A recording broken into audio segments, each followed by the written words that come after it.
Whoops. Greetings, hello, and welcome everyone. Welcome to DevChatter. My name is Brendan, and this channel here obviously is DevChatter.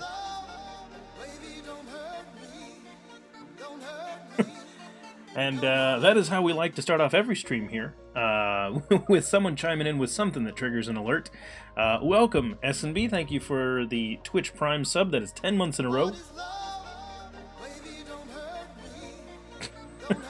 And Coated Beard, not to be outdone, comes in with an 11-month resub through Twitch Prime as well. Welcome, everybody. Hopefully you're having a fantastic start to your week. It is a Tuesday here. I'm aware that it's not a Monday. We did not manage to get a stream yesterday, so I made sure that no matter what, even if I was going to be late, which I am, sorry, that we were going to have a stream today. So first off, I want to make sure that I say hello to everybody who has showed up in chat already. Stool Penner, S&B, Katrina, Coated Beard, welcome, welcome. Glad to see you're all there. And if you haven't said anything in chat, welcome as well. There is never a need to say stuff in chat. We are just glad that you are here and hanging out with us. So, a couple of things that I want to go through at the beginning of the stream, as I usually like to do. I want to make sure that everyone knows that if you are new here, feel free to ask questions, say hello, talk with us, anything like that. It's a friendly group of people all through our community. We try to be nice about pretty much everything. So, welcome. Hopefully, you enjoy our stream and community and hang out with us in the future. Chucklestone, welcome. Hello, greetings. Couple of things that I want to toss into chat here are links to our Discord and our GitHub. So Discord's a great place to chat with any of us, especially if you want to talk about any of the projects or stuff that we work on. If you are interested in seeing any of the code that we do here on stream, please take a look at our GitHub account. Again, links in the chat as well as down below the stream. The archives of all of our videos, so if you want to see any of the stuff we work on, you can find all that over on YouTube or in the video section here on Twitch. The video section on Twitch only goes back a little ways, but the YouTube has archives going back to the beginning of the stream, so you can see all the stuff that we've done if you care to look at any of that. We've had some fun pair programming, done some interesting projects, worked on a variety of .NET Core projects, done a little bit of casual game development, other things like that as well. And I will toss in a Twitter link, because why not? A couple of things that I do want to mention as well. The project we've been working on, if you are new here, we have been working on a website that we intend to be a little community hub. We want it to be a place where information is pretty easily accessible, because this is a place for people to put information. We don't want it to be the only place that they get it. So that is part of the reason why we want to make sure that we have an API and we make this stuff easy.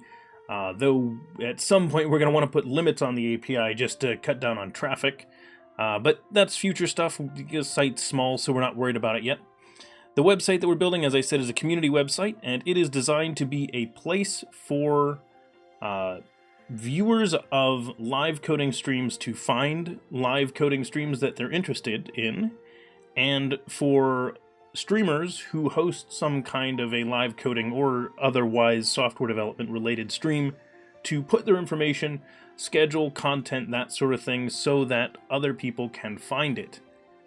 The reason why we want to do this is if you take a look at YouTube or Twitch or any of the other places where someone might stream content, what you tend to find is it's very easy to search out channels that are live right now, but it is not easy to find a channel when it is offline. And so for that reason, we want to make sure that it is easier for people to find them just generally. Yes, and S&B, love. I do like our new emotes. It's a different style than we had before. There's definitely some of that. My favorite emote is still the shock emote, probably, that we added. Though I'm planning on cycling our emotes so that if we can, if I could ever get to partner status, which requires a little bit more consistency from me, but that, again, work stuff, so we'll figure it out. But if we ever got that, then I know that it's much easier to get emotes approved, and I'll try to rotate them around a little bit more. But we do have a handful of emotes, especially some that are not currently in the system, that I do want to just bring in from time to time. So we did get those. So those people that grabbed subs at the beginning of the stream, S&B and Coated Beard, please do enjoy the fact that we now have more emotes than we did before. I think we have 4 Tier 1 emotes, and then a Tier 2 and a Tier 3 as well. So, fun stuff. All right, let's start things off. I want to take care of this pull request that we received a little while ago, and we sent back for some changes, and then I didn't get the chance to actually review it on stream, so I want to do that. I know that we did a little bit of work with it and changed it. So we added to channel live status the fact that this is an instant. We said it started at that, it is online. Are we in that branch right now? Hang on one second, let me bring this onto the stream. That is view, so no, that is not the pull request. This is the pull request. Do I need to... Hang on. No, discard those changes. I don't need them. Okay. This one is the one that we're looking at. So we are looking at pull request 77. And in this, we have a couple of changes that we sent in that we said was a work in progress, refactoring the objects link and time handling code. So what did we do here on stream? We changed from a date time to using an instant and added an object that is a duration. And it is based on the instant minus that. So we said, let's just put the duration on here instead of having it be a calculation. Hey, Link Slumps, greetings, welcome. That's also a switch of the date time to an instant. This is moving the code that creates that channel live state object into this mapper. That is adding a serialization package using JSON.NET. So someone made a little NuGet package to convert the notatime values, the instance and other things like that, out of notatime into JSON data. So we can serialize it just using this library. Brutal Swede, greetings, good evening, welcome. Haven't seen you in a while. Welcome back to the stream. That is not, I mean, that's a change, but it's not really a change. This get JSON result, what do we do? We're not deserializing the object immediately when we do, oh, we are deserializing it, but into, let's configure for notatime. Okay, so we're configuring it for that. And then converting the object out. So we create the object based on that and then just return it. Okay, that makes sense. We wrote some unit tests around it. And looks like we removed the code that was doing some extra fetching work here that we're no longer doing. So we simplified the way that it pulled this data, is what it looks like, into a single call. This is the view model we created that roughly matches the other model, fairly similar, and again uses an instant and a duration. This is the mapping between them.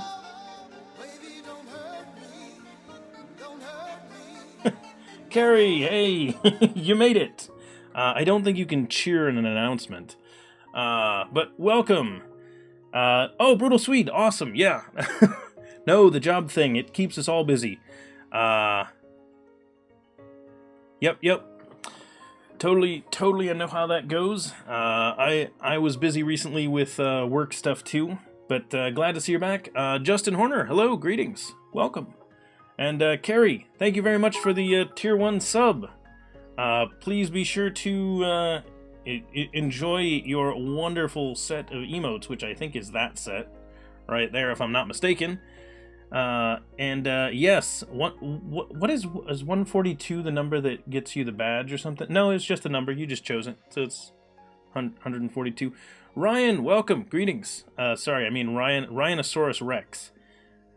I sit there and I see your name, and I gotta say, I love the name, but man, that's long to say on stream. So I'm gonna go with Ryan if that's okay with you.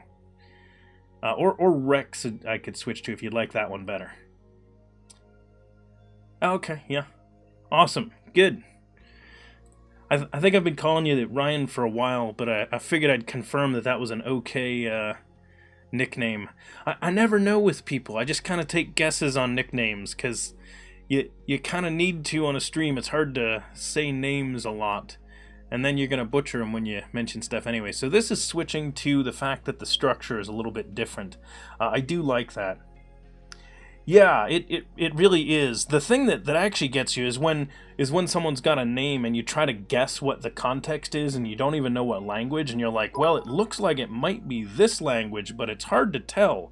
Yes, exactly, which I assume you are Frackberg. But yes, names are hard. One of the things that gets me is, not Sushinator subscribing. No, that's awesome.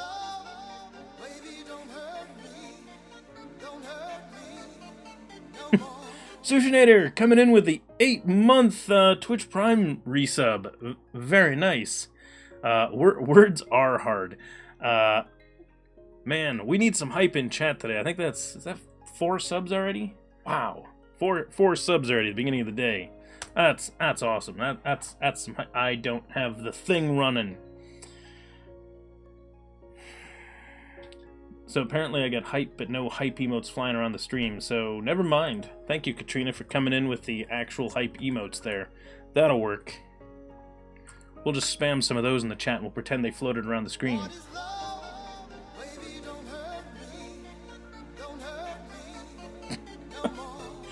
And, Gary, thanks for gifting that Tier 1 sub to Frackberg. Welcome to the Chatosaurus crew, Frackberg. Please enjoy our emotes, and you now have an egg next to your name, so the sub train is real. So, speaking of names, I was actually going to mention, so I see Essenby in there, I was actually going to mention Essenby is the one that actually threw me off at first, because I saw Essenby and I was like, oh, Essen! You must be from Germany, that's Essen, and, you know, you might go by the name B. And I was like, that's cool. And it's like, oh, it wasn't Essen. Oh, whoops. And I was like, dang it. See, names are hard. I mess things up. Yep, it's easy to mess up. And, yes. I love how friendly chat gets with everybody hanging out. Alright, so we've looked at the code. We've seen what this pull request is. Let's build it, take a look at where it is, and see if we can't get this merged in. Because I think it's pretty close to being ready to go in there. Hang on a second. Let me just do this real fast. You know what? I bet this'll refresh it. Let's see if that did it. I think it's so.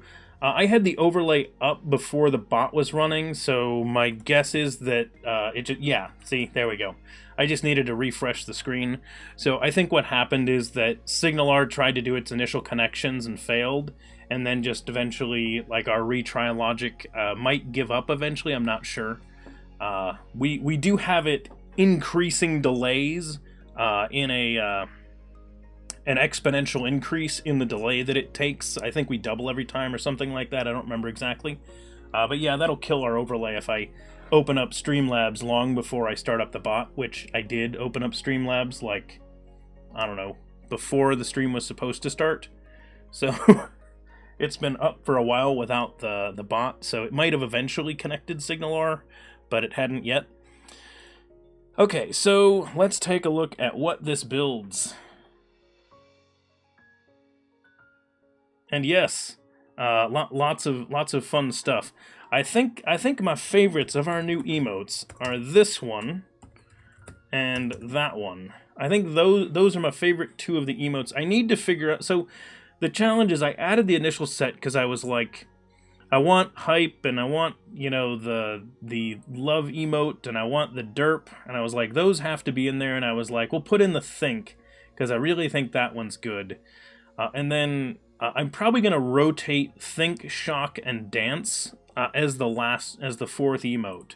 So we'll switch them around. If we can unlock another emote, which will require a handful more subs, but... If we unlock that 5th Tier 1 emote, I'm probably going to add in my double emote, which if anybody's seen that one, it'll be useful for raids and things like that. So, we will see about that. Alright, so here's the website, and it, I believe, is supposed to be modifying this homepage, if I remember correctly. So I just did a refresh there so we could get that going. Okay, so It's just shoving the data in here right now. This is the data that it pulled from the API, so we don't have it quite wired up right. Let me make sure there are no... Okay, good. No errors, at least. Let's figure out what this data is. So, where is it? Index. This is channels index. This is not the page we want. We want the homepage index. Pages index. And then inside of live now, we said live for live channel in live channels. Display live channel, channel name, and viewer count. Let's take a look at what the actual Vue data is. So if you haven't used Vue before, there's this nice plugin that you can add into Chrome that'll actually let you look at what the data is that's bound here. So we'll take a look. Live channels has objects that have channel name, DevChatter, started at, timeline, URI, viewer count.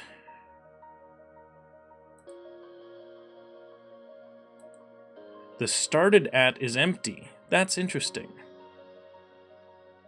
But time online is what we care about more. That says that it has been up for, when it checked, 18 minutes, 46 seconds, roughly speaking. So total minutes was 18-ish minutes. Okay. That makes sense. I absolutely understand what those values are. I'm confused why we don't have a started at time, but who knows? Okay, so why did it show this garbage?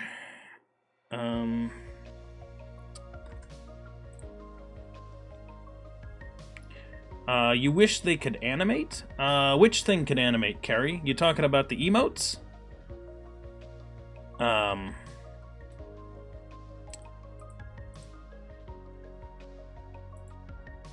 I would love it if the emotes animated too, that'd be great. So live channels, channel name is DevChatter. Okay, so that's the first thing. It said DevChatter, so that's right. And then it says viewers, and then says viewer count 32. And then time online is just spitting out the whole thing. Okay.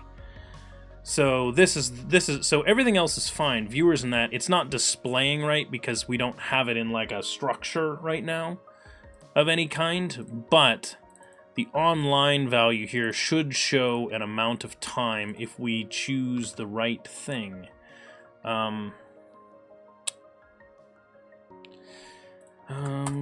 Moment.js from nota time duration.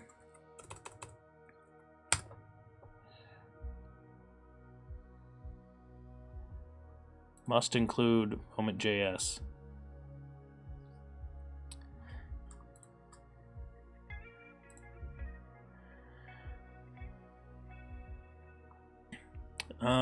Don't.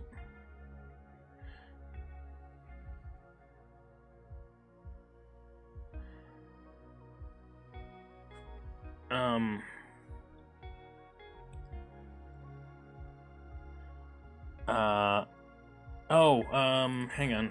Moment.js duration. What's the moment? Like they have to have a duration concept. I don't remember what it is. Durations. Here we go. Moment.duration. So if you do that and you pass in the milliseconds, so moment duration milliseconds, and then we can display a friendly time using that. So here's what we're going to do. We're going to say moment, and the duration is going to be time online dot. It's going to be total milliseconds.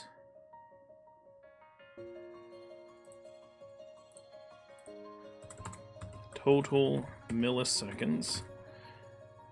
And just to make sure that I don't typo that, will you let me grab that? Yeah, you will. Thank you. Copy paste. So I did type it correctly, but again, copy paste things. Don't just type them. Like, you can type it out just so you're used to typing it, but so you don't make a mistake, try copying and pasting. Okay, so now that I've got the duration, I want to display. with a unit measurement other than milliseconds, you can pass in the unit measurement. No, milliseconds is what we wanted. But then I want to display the duration. So we'll humanize.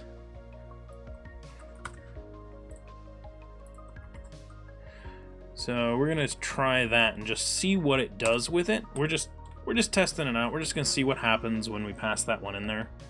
RIP. Which value failed?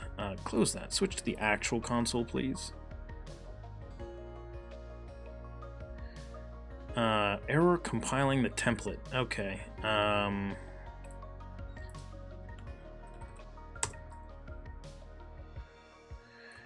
You know what? Just to simplify, we're going to call it humanize time and pass in live channel. What's the value called? So it's going to be live channel and time online. So let's go put a method called humanize time on our JS file. So inside of our methods section, we're going to say humanize time, and it's going to take in time online, comma there, and what we're going to do is we're going to say, instead of live channel, we're going to say time online. And in the moment, do we just say moment the thing? Yeah, they want us to just do that. And then we might need to make sure that we've included moment on this page, because I don't remember if we put that in the layout or not. I think we did, but I'm not 100%. It's been a little while. So let's take a look at the layout of the site, which we'll find in our pages shared folder, and we should have a layout CSHTML. Moment.js is included when we're in development. It is included when we're in non-development too, right? Exclude development. So yes, it is in both. So we should have access to moment. We should be able to run duration, time online, and the total milliseconds, and then humanize the value so that we can see it. And then it should work. Fingers crossed.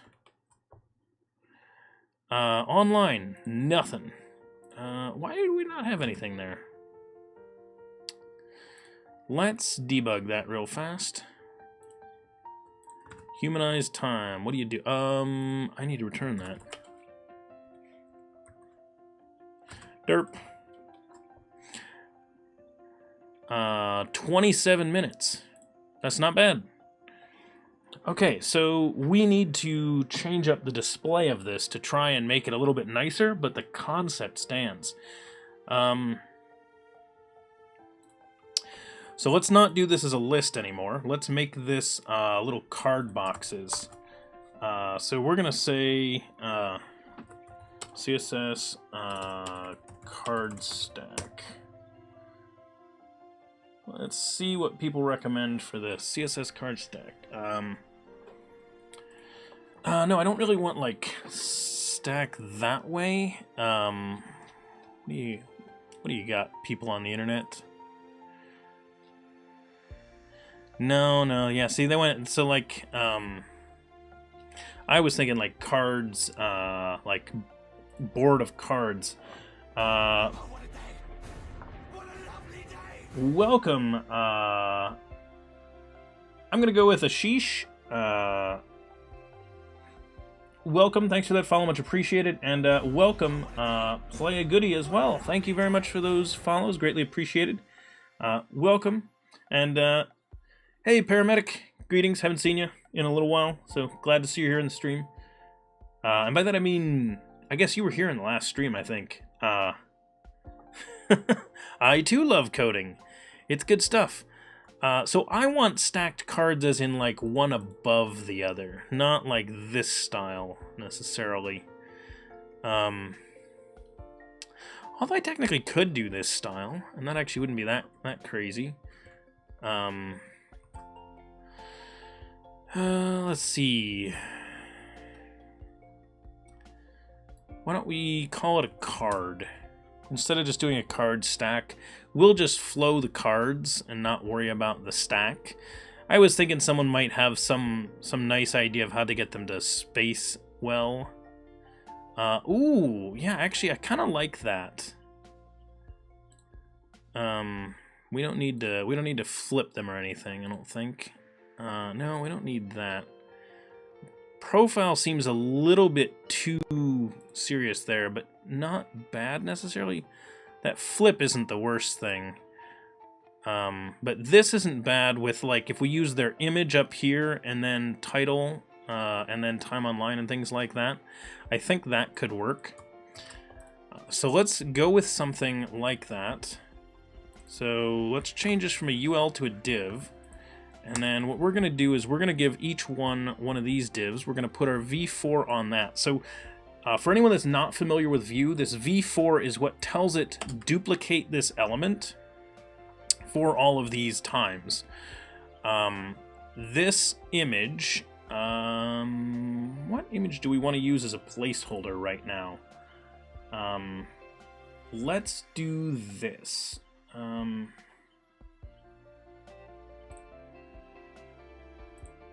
How do I get to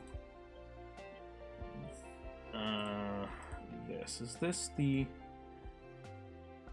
No. Hang on. I want to find...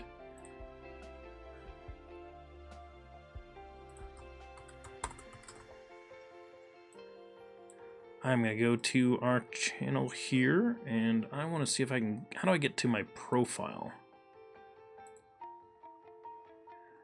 I want to actually be on the DevChatter profile. No, I don't want to report me. That's silly.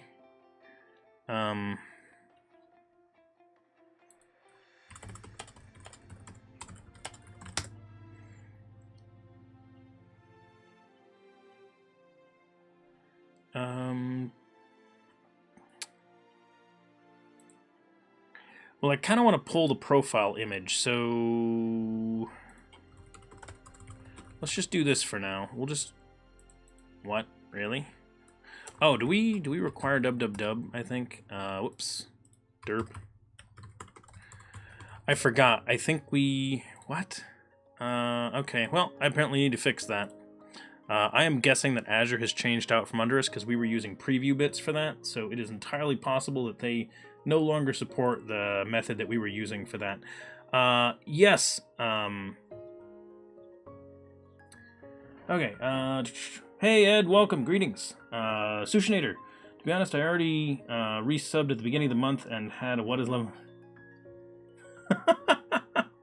Nice. Sushinator. Well, either way, awesome. Yeah, glad it let you share it again. Bootstrap has cards. Ed Charbonneau has... Katrina, I agree. I do like the flip, and I think there could be some use for it.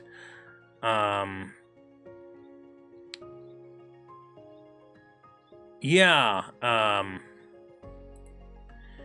Yeah, so we're basically going to do this kind of a thing with using like a flexbox just layout of cards like this. I was more just thinking also for like the actual cards setup. Like I like the look of having the image on top with like a header that's the title, and then a lower part that's got more information. So setting up a little card like that. So like what we were doing, I do think that that'll work. You opposed or for putting a CSS framework in like Bootstrap? Link slumps. We actually already have Bootstrap in here, so we can absolutely use Bootstrap for it. So I'll take a look at what the Bootstrap cards are. Keep in mind that that ASP.NET almost always adds in Bootstrap. They've been doing that for a long time. They really do like it. Class card. Now the only challenge with Bootstrap is it's gotta match our version in order to use this. So if this is a new one, then that could be an issue for it. So it is complaining about unknown CSS class card.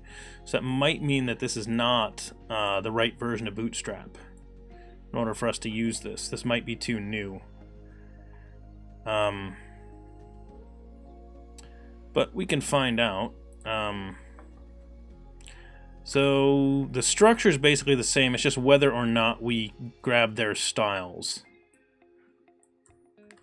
So if we did this, yeah, because it's not seeing any of those. So, and then the source, I want to put this to some default image somewhere.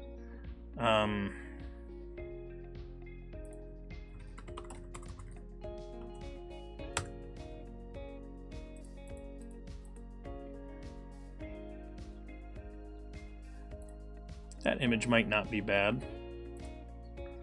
Will that image work?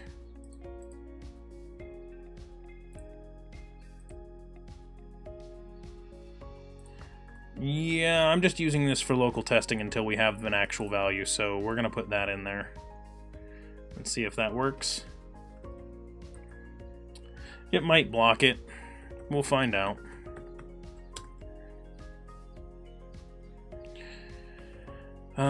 Okay, so it's not avatar, it's profile image, maybe, which I guess is the avatar. I was thinking of channels as being a channel and not a person, per se. Cards came in at 4. Okay, yeah, I think that's going to be beyond what we can use then. Thanks for that, because we are using, it's got to say in here, right? Yep, Bootstrap 3 still, so we are not on Bootstrap 4. That being said, I wouldn't mind upgrading, but that's not something I'm going to do right this minute. So let's not grab the code for that just yet. We'll do one of these. Class container, we're going to call this, so for now I'm just going to put in this. That's the channel name. And then for these values below, how do we want to do this? I almost want this to be a list potentially of information. So this might be an unordered list, which we can maybe adjust the styling of and do viewers and online like so. Actually, let's do this. Duplicate that and then put them in like, oh, that did not do that the way I intended, but whatever, close enough. Okay, so viewers, online, we have those values, so that gets us the live channel and that. Hang on, everyone, I will get to chat in 1 second. I'm sure you guys are all, everyone's telling me insightful stuff that I should be reading to get some good suggestions. Do we use Sass or SCSS? We are not leveraging them right now, but we are working on putting in a system where that'll work nicely for us. Links lumps. If you update Bootstrap, you will also need to update the theming. Yeah, S&B, that's that is part of the challenge. That's why I'm not like jumping at the chance to update the version of Bootstrap right now. The cursor taken down is all CSS 20%. Oh, awesome, Links lumps. Yeah. CSS is super powerful and awesome, so everybody should know a little bit of CSS at minimum if you're going to do anything web-based. After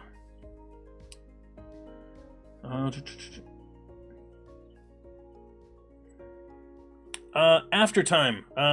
You're trying to publish a .NET Core app to...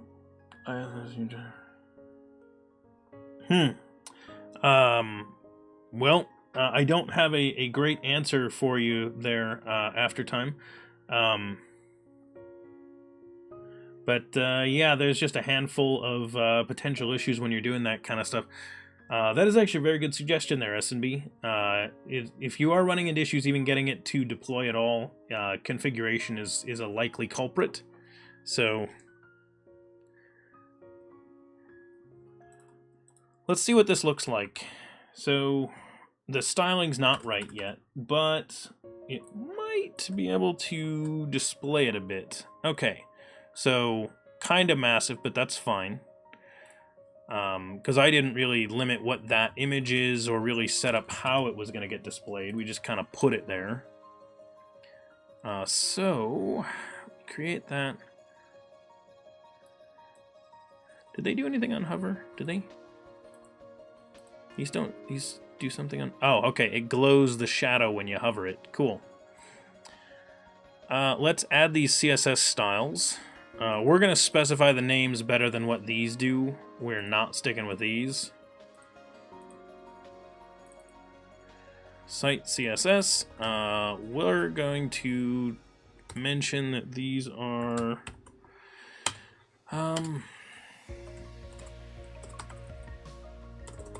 let's call them channel cards. Channel card styles. And then we will end channel card styles. Okay, so this is going to be a channel card. Channel card hover is what we're going to call that. Channel card hover. And then container I don't like.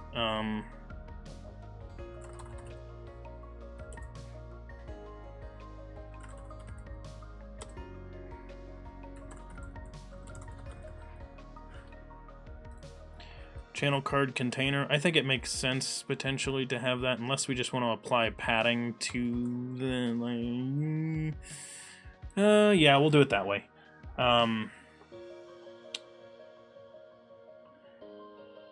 Yep.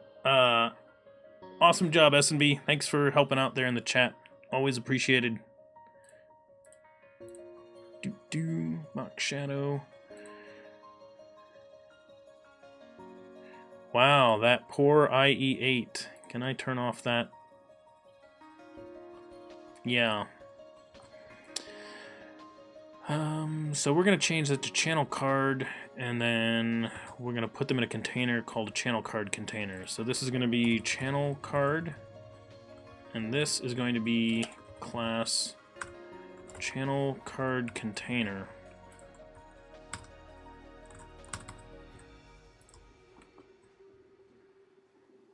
There we go. Okay. So that styling's not quite right just yet. You know what? Let me switch this back to default so we can see it a little bit better. So see, it's doing the hover, but we're not containing the content right now. But there's definitely, you can see the box around it. So we're going to want to adjust the styling of that a little bit by taking some of the theme colors and stuff. Welcome. I'm going to guess him 210, welcome. Thanks for that follow, much appreciated. You do a lot of backend stuff with .NET. Do you have similar programming skills as Brendan? Coder. Yeah, S&B is another backend .NET developer. Yep, another awesome developer. And S&B actually does a stream as well. So lots of good stuff on the Live Coders team and on Twitch generally these days. Lots of good live coding. Speaking of lots of good live coding, I still need to figure out what we're going to do for our 200th episode of DevChatter, because it is coming up here soon. Don't know exactly what we want to do with that just yet, though. Okay, so container, what did we do with that? Wait, that's container. Oh, how did they use that card?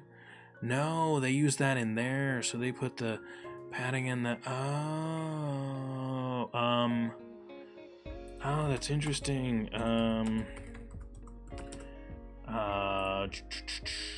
So I want to say,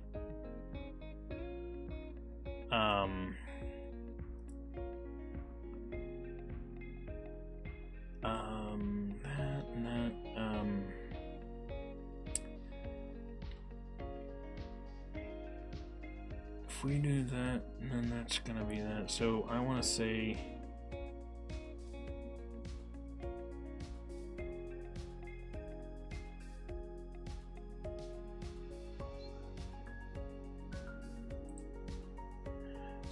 to get all containers inside of channel card. Like that, I think is the... Which point we have container there. We don't put one on this, I think, then. I think is the way that we want to go.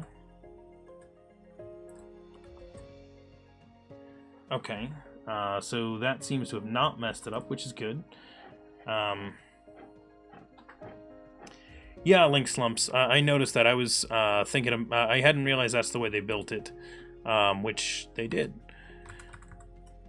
So now to confirm, let's inspect this and see which styles are being applied. Did it actually select that, or did I mess it up? I might have messed it up.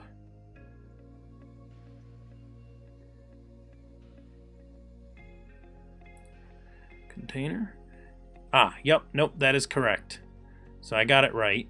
The container inside of the channel card, I was trying to remember the ordering, because I always mix that up whenever I'm reading CSS. So this gets me all the containers inside of a channel card, and this will apply to it.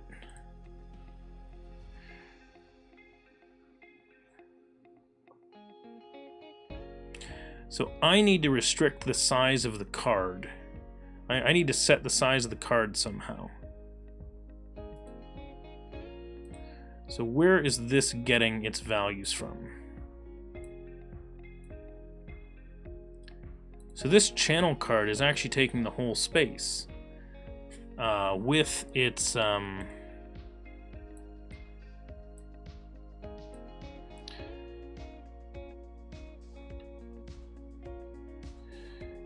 why does it have so much right margin? It's not really taking that. So this whole div is taking the space. This is set to fill the space. Link slumps. I am well aware of this. Keep in mind, I have been doing web dev for a long time. I used to use Firebug back in the early days. I'm an old Firebird user, which, if you don't know what that is, then, well, you're lucky, because Firebird was not as good as Firefox. 105 pixels.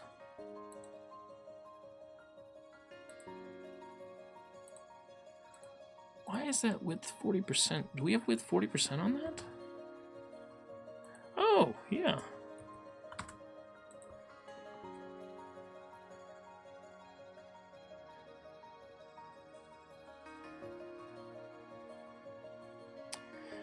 Okay. Why is it width 40%?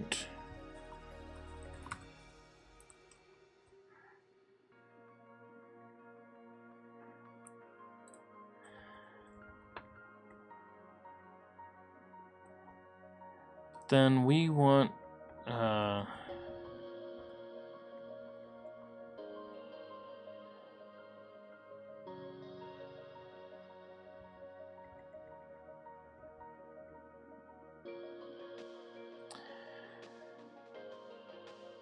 so that's going to leave it with that excess space, because it's going to occupy the whole space, but only width out 75%. And then we tell the image to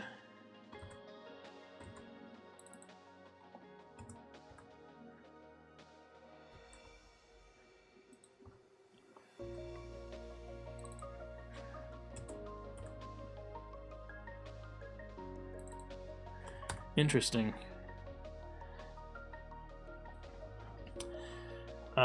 Rip Firebug. Yeah. Oh, yes. Well, okay, Sushinator. Everybody used Netscape Navigator, though, because it predated Internet Explorer. And, yes, Sushinator, that is, in fact, what Ed looks like, roughly speaking. And, Sushinator, don't you know, I'm a Chatosaurus. I've got these tiny little arms, see? That's, I mean, come on. Hey, Rubik's, welcome. Greetings.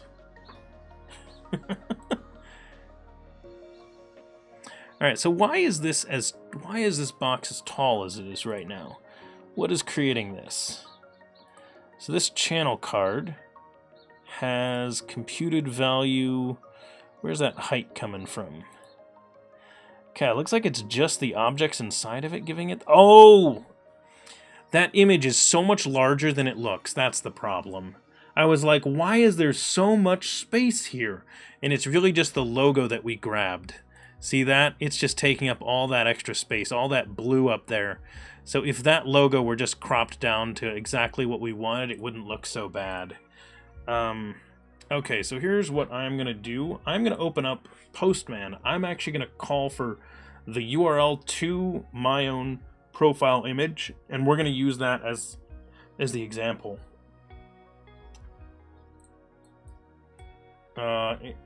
Anyone remember layers in Netscape? Fuel Snable, if I remembered layers in Netscape, I have thankfully forgotten about it. And like, if I should say, if I had to deal with them, I have thankfully forgotten it. We are using Coder. We are using GraphQL on this. Hey Nick, welcome. Happy Tuesday. Welcome everyone.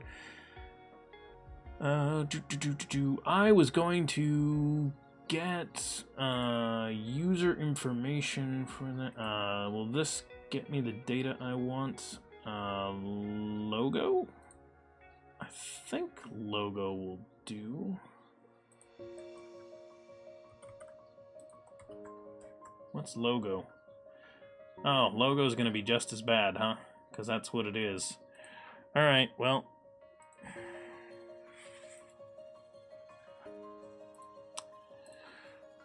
We'll put it in, because this is what we're going to get when we call it. So this is what we're actually going to be dealing with, is we'll have these. So let's get what we're really dealing with. We'll have a 300 by 300 image that comes in. So if I remove the 100%, it grows too big. So yep. So we're gonna 100% it so that it fills the space of the box that we're using. Which that works pretty well. And then we end up with channel name, viewers, and online. We need to link to it somewhere. Let's have a look at those example cards that we were looking at. Where's the Bootstrap card? Derp. Cards, because I'm not going to take the CSS, but I like this idea. Putting a little button in there that's just a, this kind of a thing. So let's put that down below the...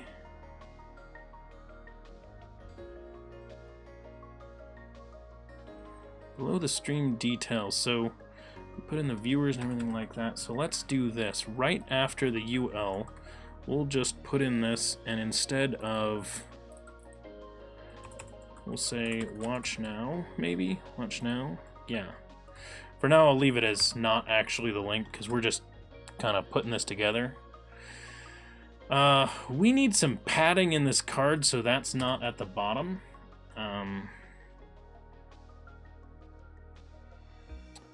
So, do we want to put that padding on? So card body's probably where they're pulling that. So we should probably do that on our container. Whoops. Derp. So inside of container, we have padding specified as 2 and 16. So let's take a look at what happens when we adjust the container padding. Styles, padding. So this adjusts the top and bottom padding. This adjusts the padding on the left.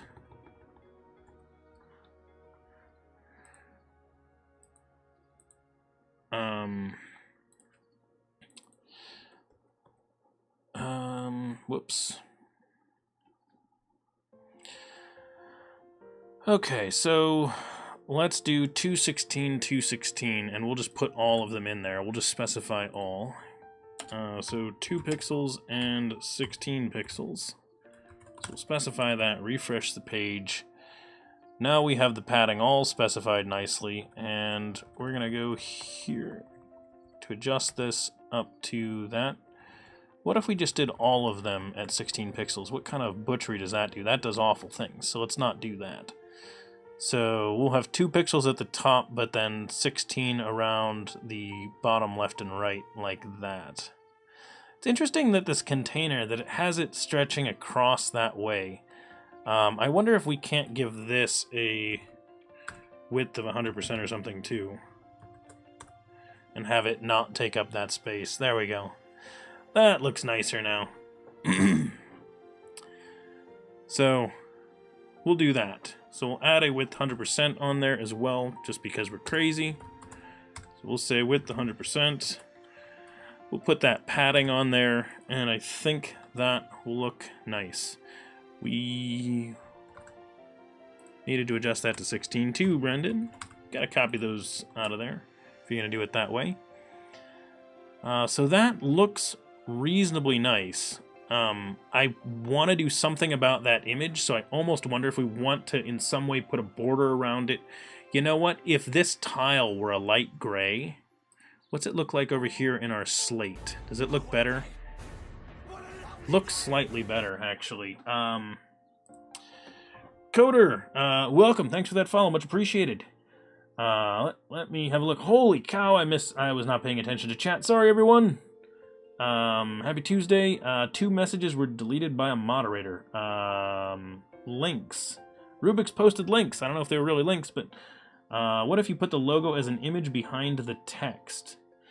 So put the text over the image in some fashion. The only challenge with that is since we can't control the image, we could have some really hard to read stuff sometimes.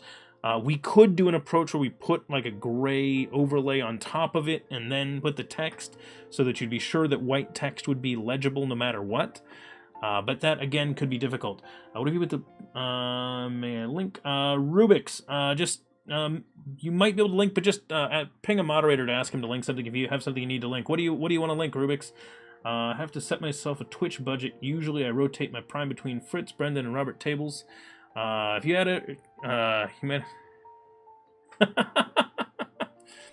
Sushinator, yes, that is a very good point. I have the same problem. I have a lot of Twitch subscriptions. At any given point in the past, I've had upwards of like 15 Twitch subs to people. Lots of gamers, some programmers, other things like that. It is always a challenging one. I have reduced that way down from what I had in the past. Let's see. Padding 216 will repeat the vertical and the horizontal together. Yeah. Thanks, CMJ.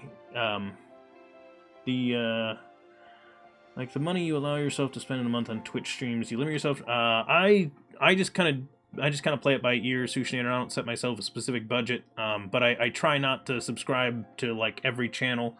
I just try to I don't really know how I subscribe to channels. I just kind of do sometimes for stuff, and I don't always keep them around. I make sure to go into my subscriptions and cancel them from time to time so that I'm not, like, going crazy on it.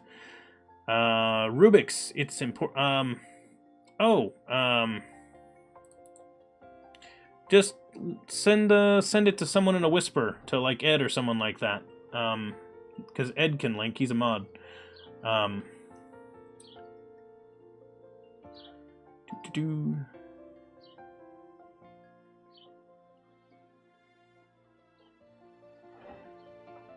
Yeah. Exactly, paramedic. That's you probably saw me type it that way in mine when I adjusted to it. Just grabbed a Stream Deck camera and some other hardware. Awesome, Ed. Yeah. So this is actually my second streaming camera, and I've had a Stream Deck now for over a year. Oh my God, you clipped the tiny little arms. Thank you for that, Rubik's, and Ed, thanks for helping out with the link. That is awesome. Yes, I have tiny little arms. Perfect. Glad to know that that made it into a clip. Why am I not surprised by this one? Some clips are really awesome. All right, where was I? Coder. The coins don't really do all that much. You can use them for some things, and we may eventually do them. For now, you are building up coins, and we'll find ways for people to spend them at some future point. So that Watch Now button actually doesn't look bad. This is not the worst thing I've ever seen. I kind of want to shrink this if I can on all sides, just so it fits in the card maybe. Because we have that image set to be 100%, but I'm thinking, let's take a look at what this looks like. Because it's white right now, so we can really tell how it's fitting in there. What's it look like on darkly? Eee, that looks weird. Okay, so the image...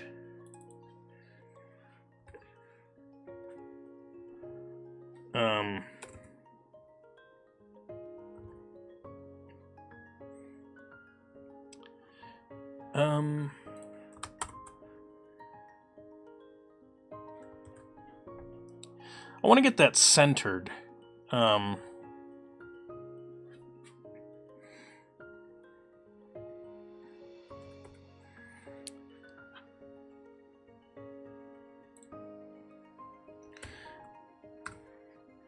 almost want to do that.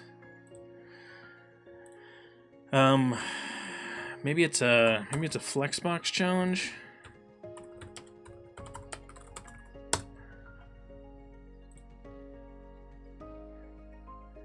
Yeah, that is exactly what I want to do.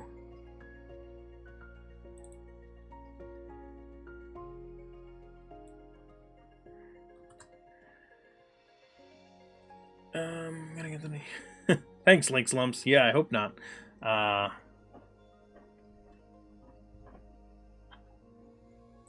Oh, yeah, there you go. That is nice. Yeah, I don't need the... Do I just put it in? Yeah, I just put it in for whatever one I want, and it's just going to generate it on the fly. That is super nice. Thanks, Ed. Can I change the colors on those or anything?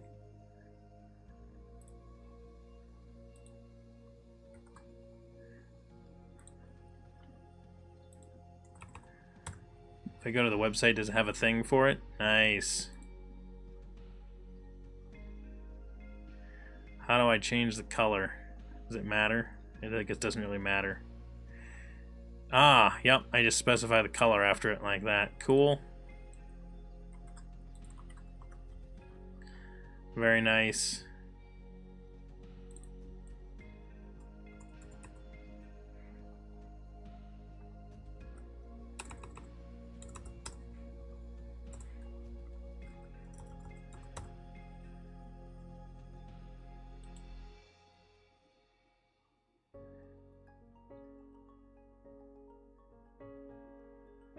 .0f9.ping is the one that's actually doing it, looks like. And then that's the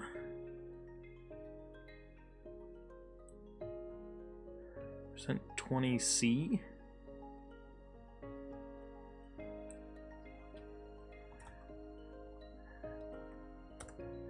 That is super, super ugly. Like that.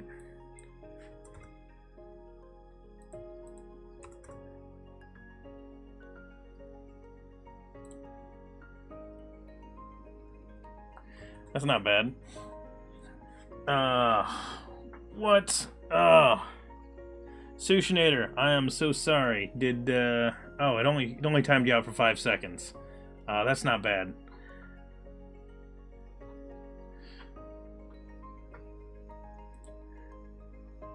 Ooh, hey, there you go. Wait, I don't see the text.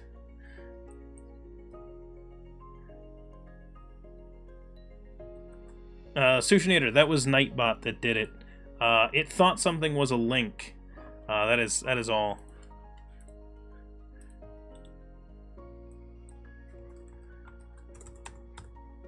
Whoops.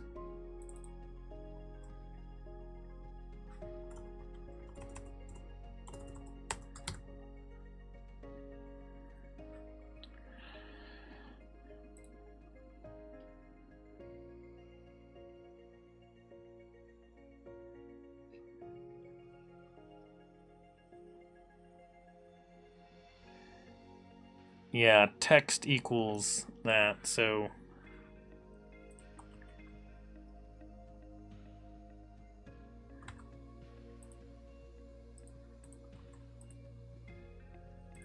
Go away. Go away. So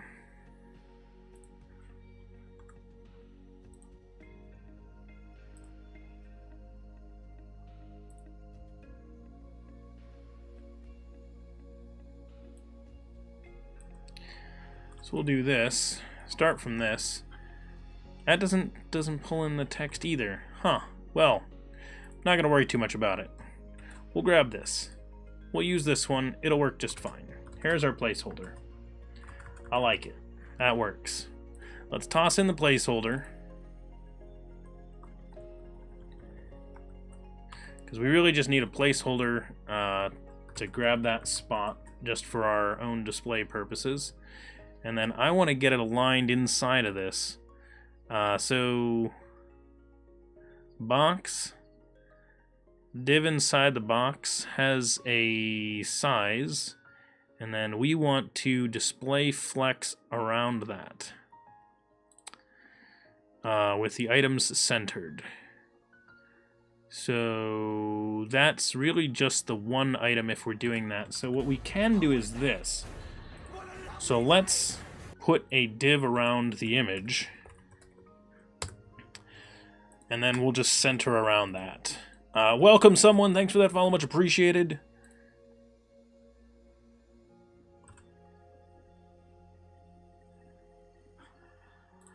Who was that?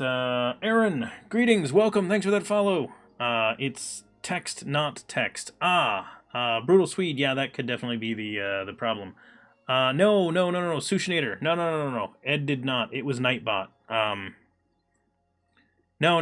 Sushinator. Nightbot deleted all those messages. That's all that happened. Nightbot thought So Nightbot does not allow people to post links in the chat. It may have misinterpreted an ASP.NET as a link. That would be all that happened. Sorry about that. It definitely happens. Yeah, Nightbot is not the smartest thing ever, but it does nuke links that people put in chat. Ed can obviously post them here because Ed is a moderator in the channel. So there we go. Perfect.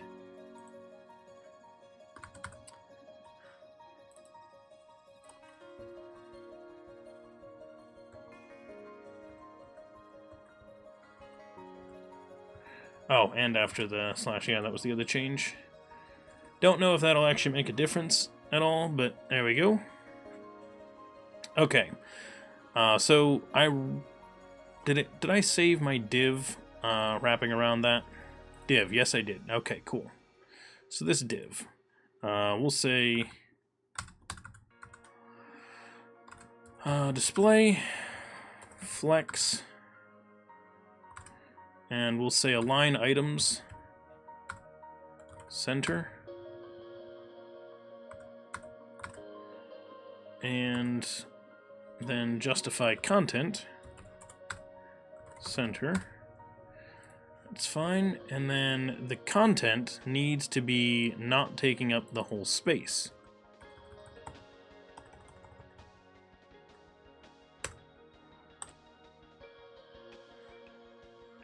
So then it takes up only a portion of the card. So if we look at the size, that's what it is.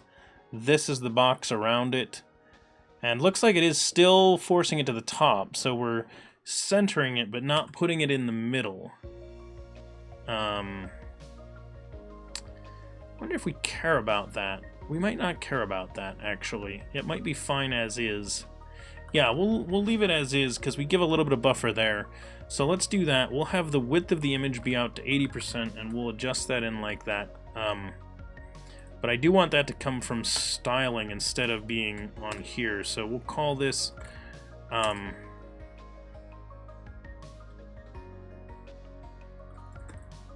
let's call this... we'll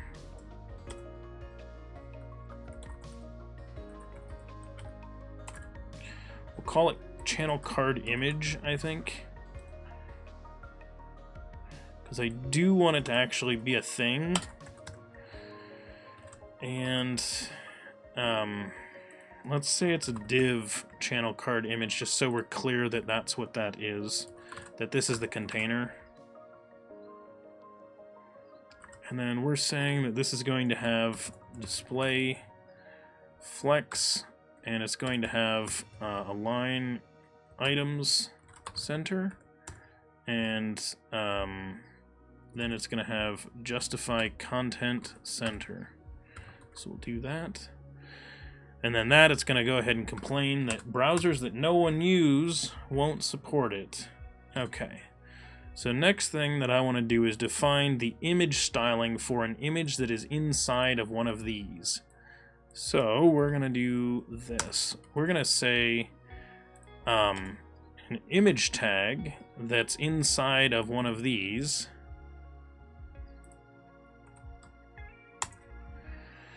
is going to get I will check with chat here in a second, everyone. Just give me 1 second. 80%, I think, is what we were just roughly guessing there. And then we will remove that style from here. And there we go. I like it. Okay, Nightboss. Hey, Simon, greetings, welcome. Still haven't ASP. So, Brutal Swede, I think it is whitelisted, but I think it still can't tell. I don't remember. And Nightbot is a bit of a thug. But did it delete all my messages in my chat view? All my previous messages are marked as deleted. Yes, Sushi Eater, it kills all of them. So everything you've got in there is what. So what happens is when you get timed out, Twitch removes all of your messages. So yep, they're all gone. Don't worry about it. It happens. Hero, who's a hero? Did we add Vue to VS? Dr. Dog Detective. Yes, this project uses Vue. So that is actually what does the binding of this data here. Brutal Swede. You're right. You can have those 5 IE8 users go ahead and send us a pull request to make this work for IE8. And then we'll call that good. Dr. Dog Detective, yes, Link Slump's linked to our GitHub down there, so if you are interested in taking a look at the code that we're working on or anything like that, it is out there. Yes. Yes, Simon, I agree. The advancements to CSS have really been marvelous. We've managed to finally get all the stuff that fixes the things that we spend ages on. So... okay, that's, I kind of want to get the top in there as well. I wonder if there's a way to... why is it not,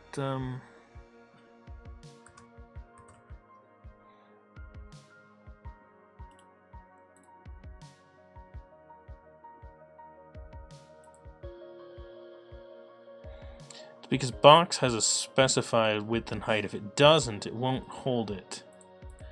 So it's putting it in the center based on how big that is. So the only way that this works is, you know what? Let's mess with it the other way. Let's remove these.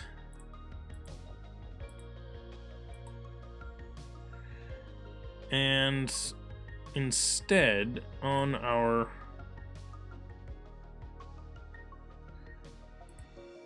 the div inside of the box, let's try giving it a margin of 20 pixels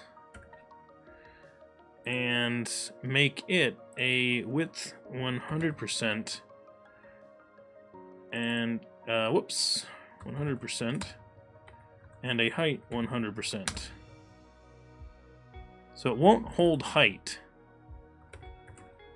but it will hold the width then and maintain that. So width 100% with a margin of 20 pixels will do it. So let's go to that. So here's what we're going to do. We are going to jump over to our CSS, change this to a width 100%, and give it a margin of, like, I don't know, 12 pixels.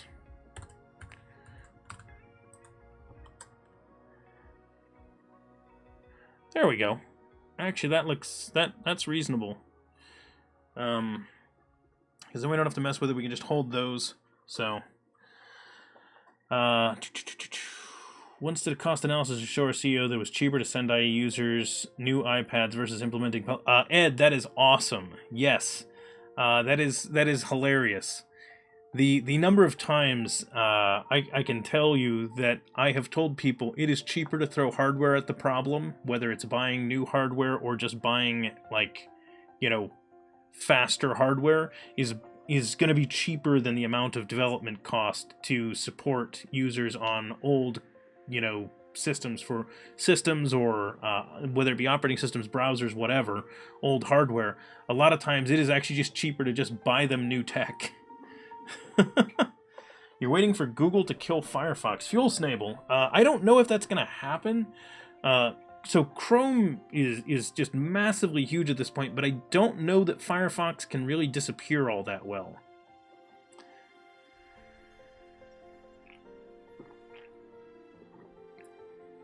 Yeah, one browser, as nice as it is to develop for one browser, it worries me a little bit because then there's zero competition.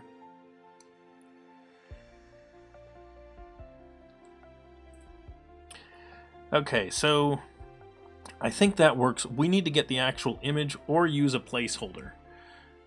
Let's actually change that out for like a light gray instead of what we're using here. So instead of red, let's do... What's DevChatter gray? Anybody off the top of your head know what DevChatter gray is? I was just kidding. I know that people don't really know what DevChatter gray is off the top of their heads. I was just teasing. Luckily, I'm opening this on the right-hand screen so no one can see the super secret way that I do all the stuff that I do here on the stream. There are some tricks that I learned from Mark Miller a long time ago that I do want to talk about. I should bring Mark onto the show and we should talk about that together. That'd be fun. What? It's in RGB. What? No, I need it in hex. Alright, thing, help me out. The RGB for this is 64, 64, 65. There's my hex. Thank you.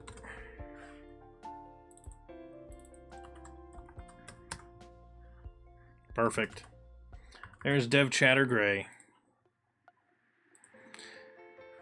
Probably didn't realize there was a DevChatter gray, did you? Alright, there we go. There's DevChatter gray with white text. That works just fine.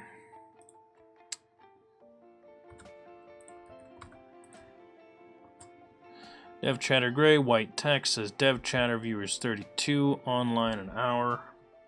Love it!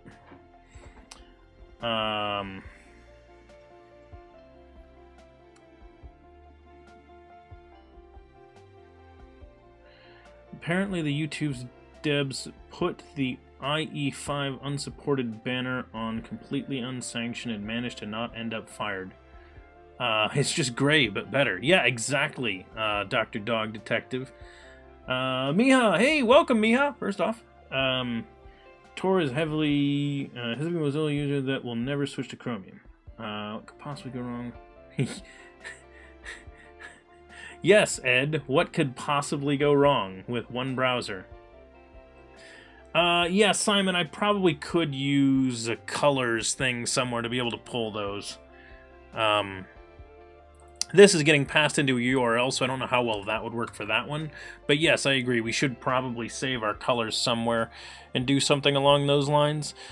So we did a button primary watch now for this, and then this needs to be based on a value. So what stuff came down with this type? So where is our live channels view model? Live channels, yeah, this one. URI is right here. So we have URI, so we're going to put that in the page. It's going to go right here. I forget how I do that. Why is my brain not working? It's like this or something, right? And then I say live channel.uri. When your brain just stops working for a minute.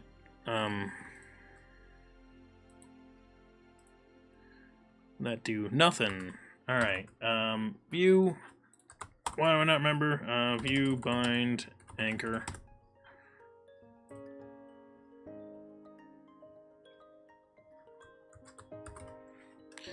Vbind href. Yeah, isn't that what I did?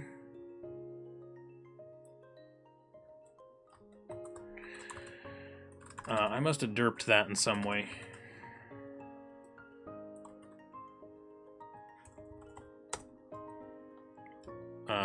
Did I? No. I think it deleted an extra quote there on me that I didn't tell it to delete.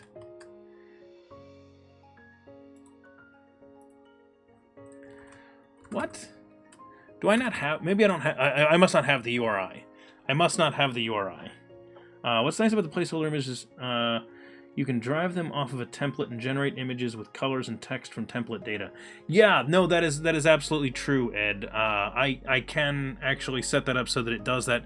In fact, I actually wonder whether or not... So I want to check the licensing on that placeholder and see if we can't just use it. Because if we can, that would be a reasonable, just permanent placeholder. If not, we could also just make a little page that could do something similar and just like put text over top of a template image or something like that. This is this, or is this? I can't read the file extension in 3-point font on. That's just a CSS file.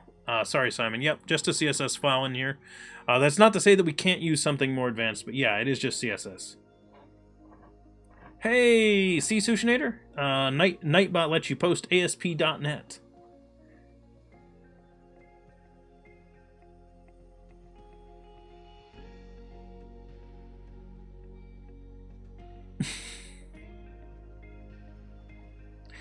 Yeah, which is hilarious because it didn't delete the other one. Anyway, let's see. Why, oh why, don't you do the thing I tell you to do, thing?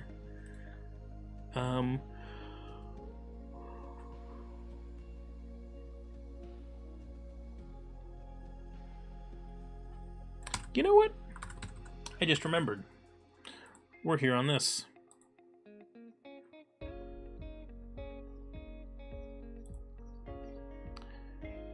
It came back with a URI. I figured maybe it was null, and that's why it wasn't working.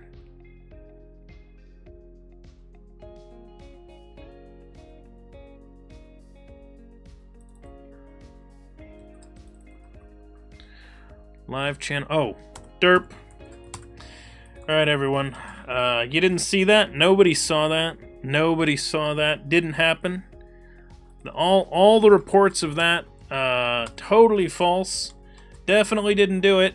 No, you saw nothing. Nothing happened there.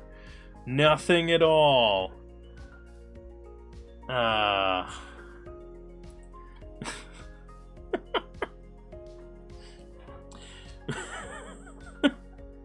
Thanks, Simon. I needed that derp. That was worth one. The placeholder site says it's alright to use unless you have more than 100,000 page views per month. Oh, awesome. Thank you, Fubarius. I appreciate that. In fact, in that case, we'll just use their placeholder, and we'll put the stream name on that, because, to be honest, that would be cake to put in there.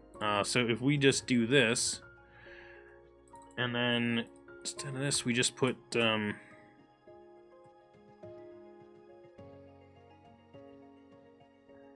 Actually, how would we do that then? If we're gonna do it this way, then we're gonna bind it that way. You know what? We'll leave it like this. We'll fix that up later, because we don't even have the property in there to show it. So it's actually a good point. No, because we don't have the since we don't have the image. Yeah, no, that's a good point. We do want to do it this way. Yeah.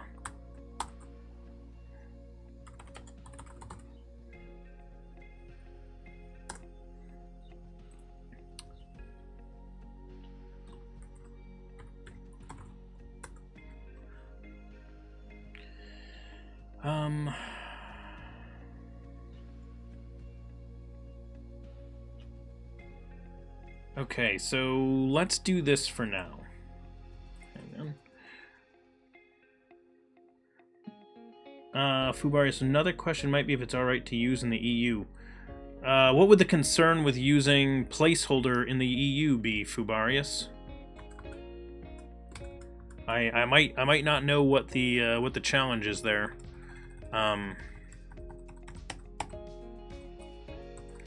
Let's just do this. We're just gonna say source is gonna be get image or placeholder live channel.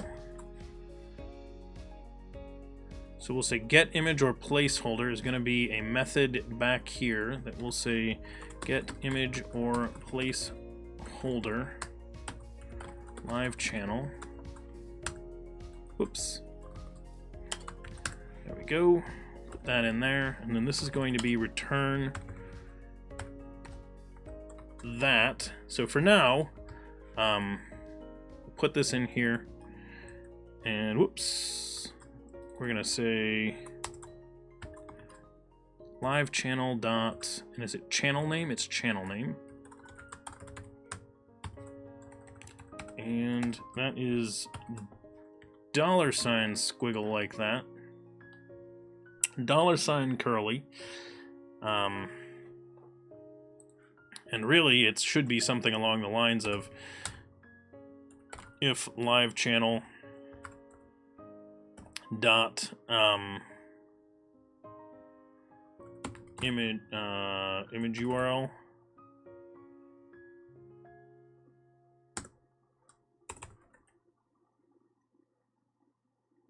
something like that, then return live channel dot image URL.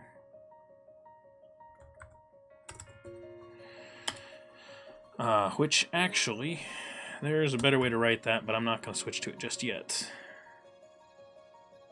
So if we have the image URL, then return it. Otherwise, return that one.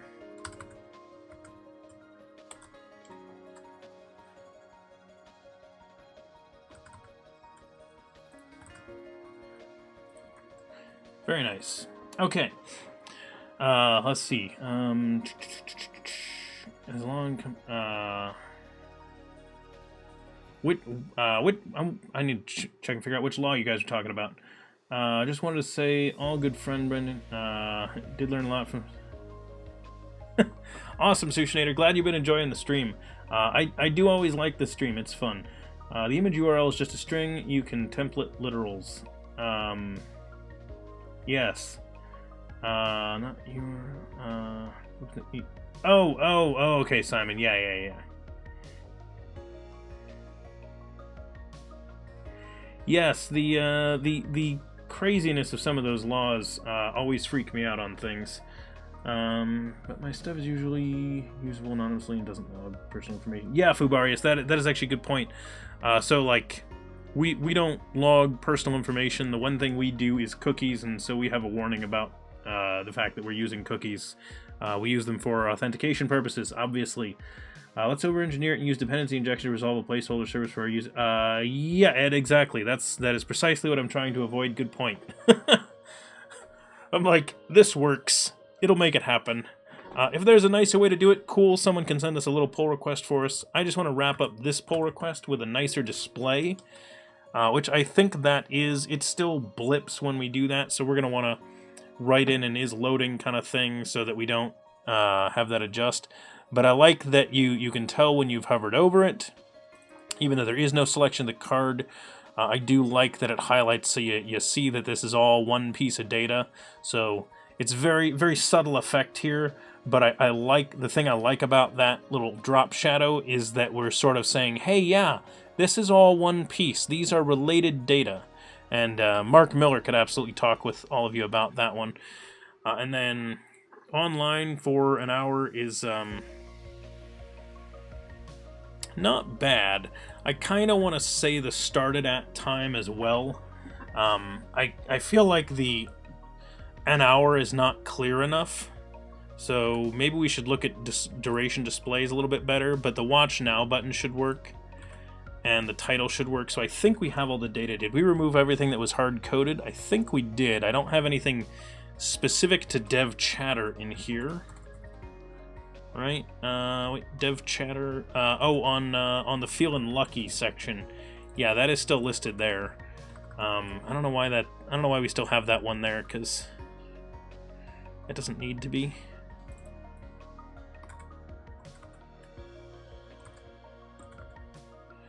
We'll deal with that later.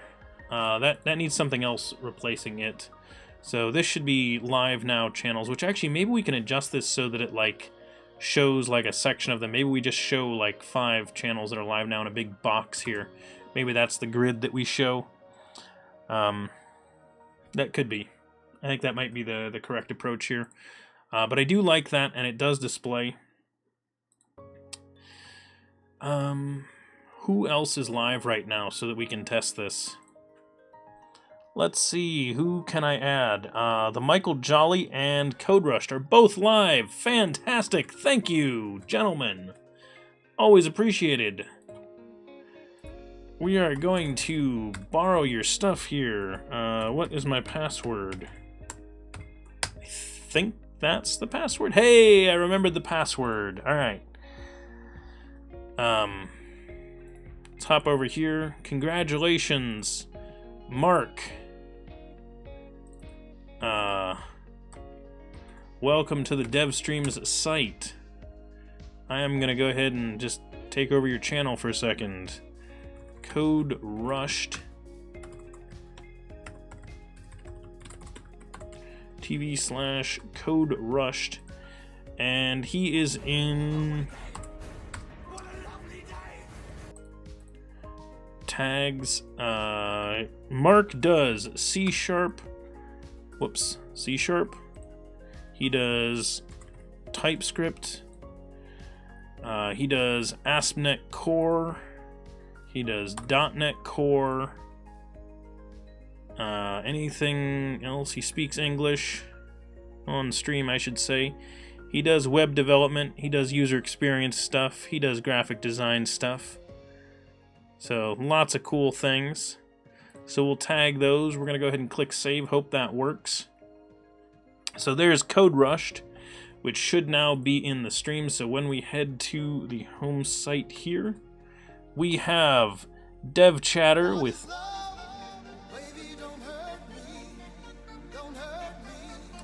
Nate coming in with a Twitch Prime sub for 11 months.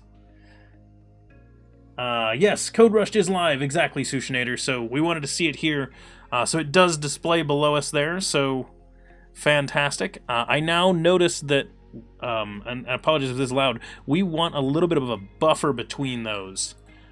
So what I think I'm going to do is put a margin on the bottom of these, because I don't want to add margin that's going to show on the top one, but if I put it on the bottom, I don't think it's going to be a problem if it applies to all of them. I didn't mean to click that, so let's go ahead and open this.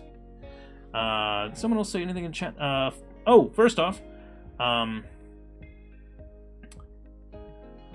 going to guess Mercia21? I apologize if I butchered that, but let me know if I can say it better, and welcome. Thanks for following, much appreciated. I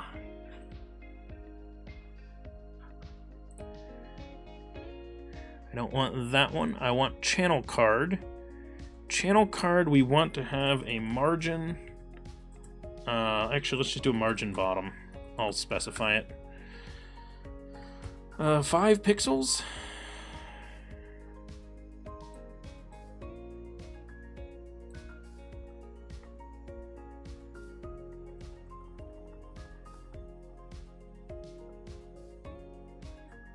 $16 pixels?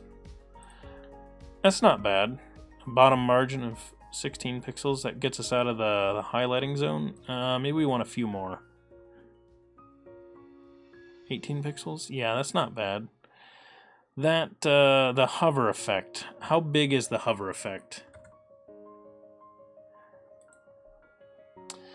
The hover drop shadow is 16 pixels. Yeah, exactly. See, 16 pixels. That's why I wanted to, that's why 16 pixels looked nice on that.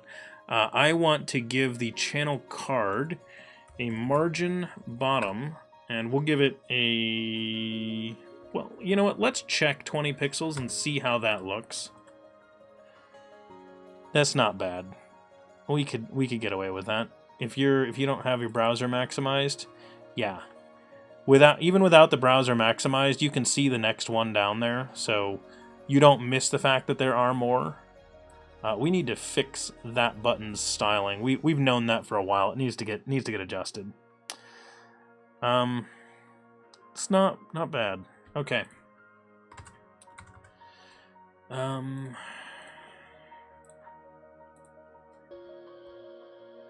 So this will be fix live channels styling. So there we go.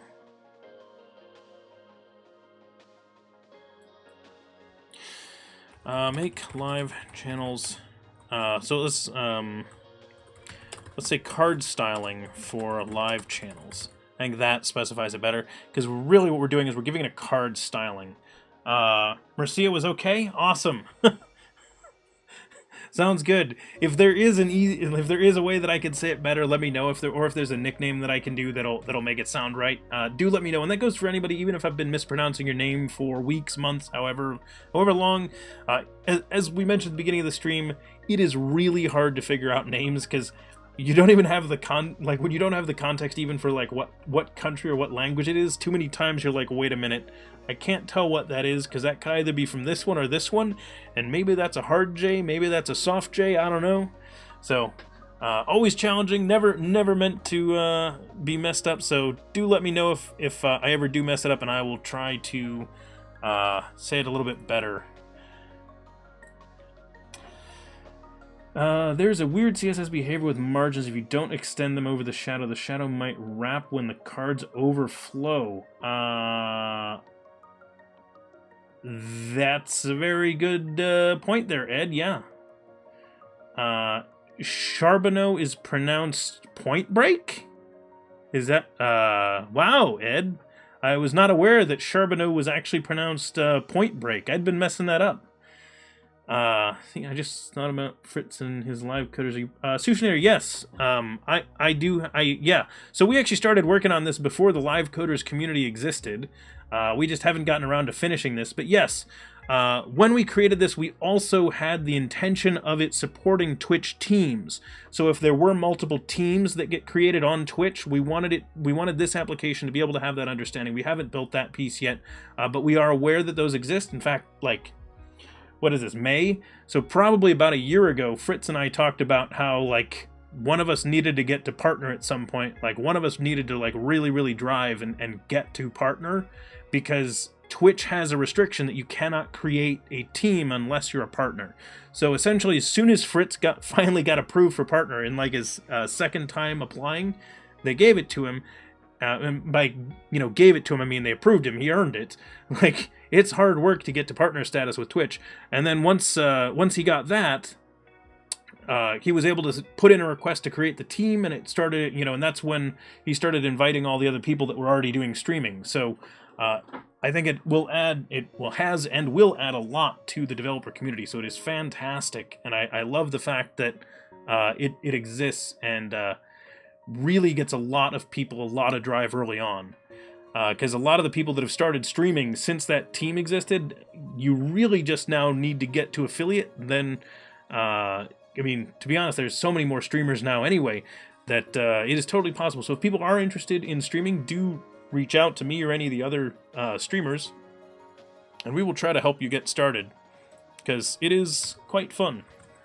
Okay, I think this is going to work. So I like where this is. This feels like a complete piece now. So I'm going to review it real fast one more time in the pull request.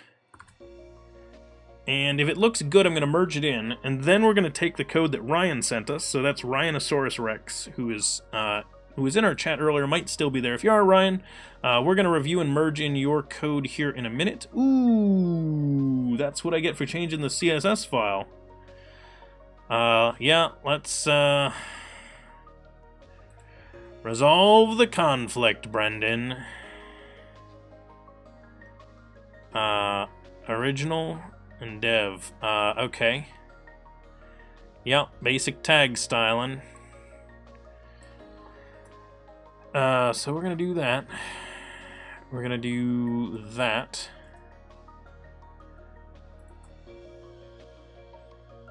And we're gonna do that. Because we're keeping both.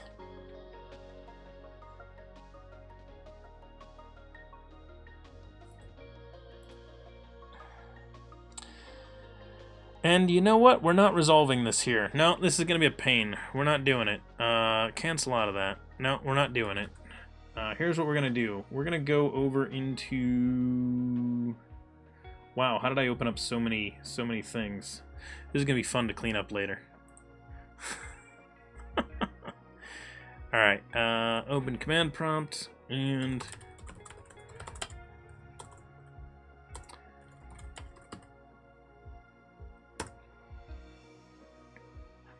Okay.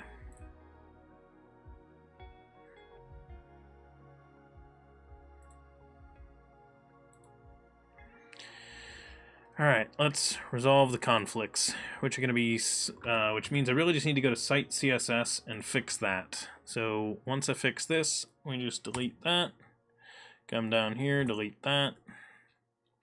Come down here, delete that. Save it.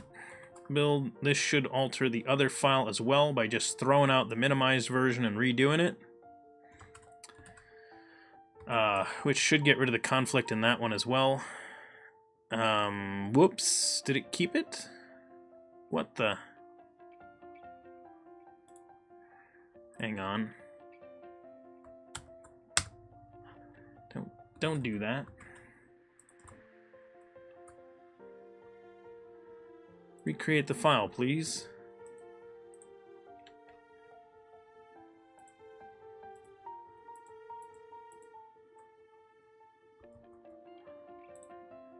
Okay, should have recreated the file. There we go. It got rid of it that time. Cool. So that adds in the site CSS that we just added and got rid of the merge conflicts. So merge conflicts have been resolved. Yep. So...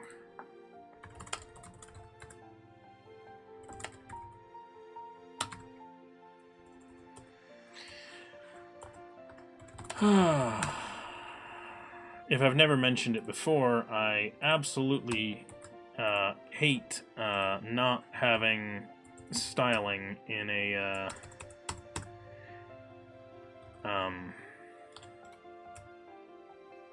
words in a git command prompt.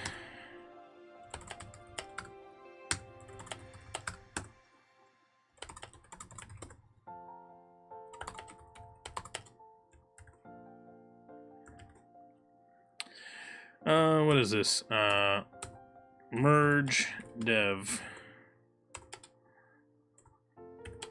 Resolve conflicts in CSS.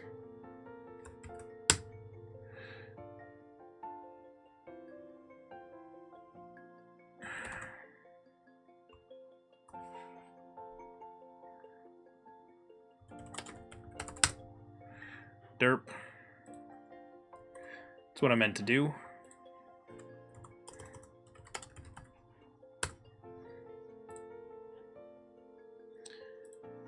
Really? Come on, man. There we go. Let's see. Derp. Yep. Point Break. Why is the min file in that repo anyway? Is there an advantage to that? Fubarius? No, not really. If, for example, someone didn't have build tools and wanted to be able to run the site, they can pull this site and run it without actually having build tools, and it will work just fine, potentially. So, but other than that, no, there's not really a good reason why the min is in there, Fubarius. We could nuke it, but since it's already in there, I did have to deal with that annoyance. Pleasure being a guest on the stream Friday night, just gone, and now it's a whole new level of respect for what you do here, both in a lot of fun and do the back-end teaching, mentoring.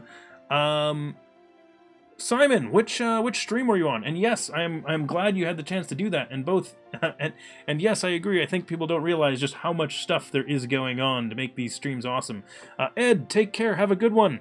Thanks for hanging out for a little bit today. And I will see you around. You and I still need to chat. I saw your message, but I haven't gotten back to you on that. I've been busy.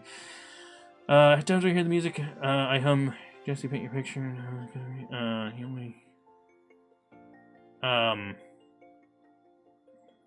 Yeah, Sushinator, I definitely existed in the 90s. I existed before the 90s. But I'm not 100% on what the references you're going for there. Yeah, those conflicts are resolved. I don't know what that thing's talking about. So now we're over here, and we're gonna approve these changes now, because they definitely solved the issues. And let's just take a quick look. No debuggers. We have that's an old to-do, so we should consider getting rid of those, but we didn't add a new one. Show channels that are live right now. Oh, no, that's a nuked one. Okay, did we leave any foos? Any bars? Nope. Word hack anywhere? Nope. Okay. I don't see anything that absolutely needs to go, so we're gonna merge this into dev. If there's an issue with it, we'll create a bug for it, but I think that's good enough to go in. So the code that the stuff that wasn't just styling bits, we did add some unit tests to it. So styling and display, I don't usually unit test because those are too like to change. So merged in. I want to take a look at Ryan's pull request that he sent us as well. It's going to check and see if it can merge. It should be able to, because he only changed these files, which are not the same ones that we were just in. Well, actually, this one is, now that I think about it. But the other ones are not. Let's see.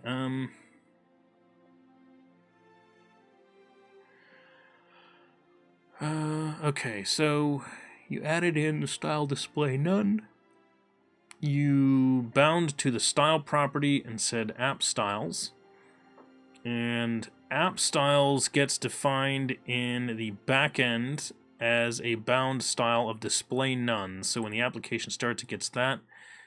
And then when everything has mounted, you display block. Yeah, that works. Well, I'm on board.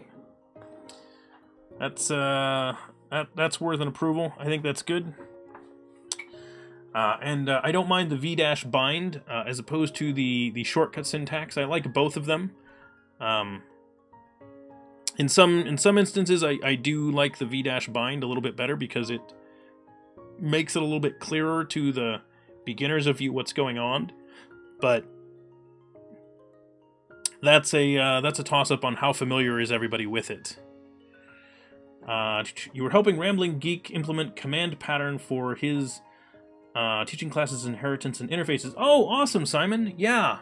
So we do that. The command pattern is exactly designed for things like for a lot of the kind of stuff that we do in our bots. So the basic commands and things like that. So, yep, absolutely.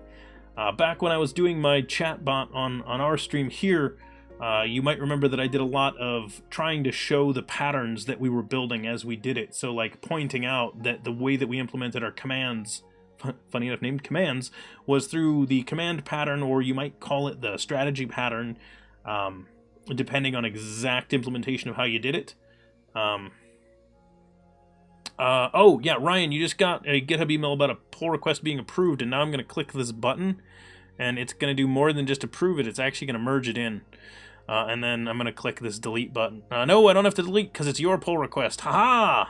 Success! You have to do it now. Alright, so Riley Dom had sent us this one, which is, again, related. This is the pulling of the image. So I know Riley Dom sent us this. I don't remember how clear it is. I remember this coming in and not being drafted yet. Can this merge? Okay, so we have some things to deal with. Oh, just CSS merging. Okay, we can deal with that. We'll grab this pull request and take a look at it. Okay, so cool. Also, some songs remind me of Minecraft, but this is different. Oh, yeah, Sushinator, yeah, totally. But that's because Minecraft uses some really, like, soft, just, you know, relaxing working music. I absolutely love the Minecraft music. I played it, so I played Minecraft forever ago when it was, like, I don't know when they became pre-release, but I saw recently that, like, let's put it this way, I remember coming back to it after a long time of not playing Minecraft, and there was suddenly, like, needing to eat food for reasons other than just healing up damage, and I was like, wow, this game is significantly different now. This is weird.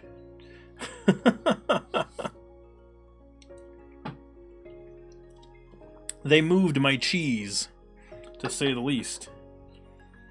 You might guess my time, it is past 10 p.m. here.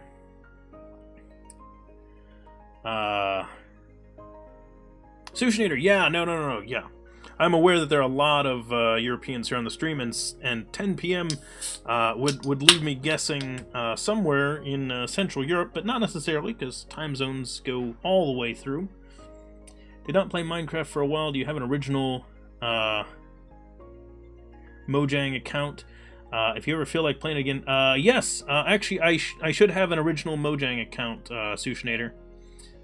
So I don't know. But something that I've been meaning to do at some point is I've thought about doing some gaming streams on here for, like, not like a main thing, but like just have like special one-off streams just when I'm planning on doing some gaming stuff, doing it off our normal stream times, and just doing a game from you know, every once in a while. Thought about it. Might do like Stardew Valley or Minecraft or something like that. The simple stuff where it's just like fun. I could maybe do RimWorld, but it's a little like it's a fun game, but it can get a little dark because it's a simulation style game. A lot of fun. I'm a huge fan of it. As a developer, I think a lot of developers would probably like the game, but it's really into the details of stuff, so it's a bit of survival, and it's got some things that are kind of like, whoa, really? when you realize the game has some features that are kind of surprising. Alright. Really do love the game, though. Let's go ahead and do a fetch real fast. And I'm going to jump over to this pull request. I want to resolve all of our pull requests. We have a few sitting, and they've been sitting for a little bit, so I do not want to leave them here. So there's Riley Dom's pull request, PR73. I'm going to go find that 4000, because I am not a huge fan of the 4000, which Riley Dom knows, because I commented about it before. So I'm just going to nuke it, because why not? There we go. We don't use NHibernate on here, so I don't see any reason to follow NHibernate's suggestions. I'm kind of surprised that the limit's set at 4,000. I guess I don't know what that is. This is a string for image URL? Okay. Hang on. Let's ask the interwebs. The maximum length of a URL in different browsers. Short answer.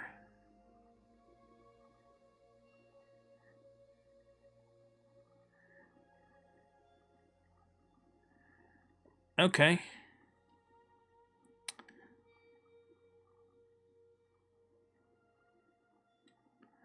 i.e. 8 limits to that. Okay.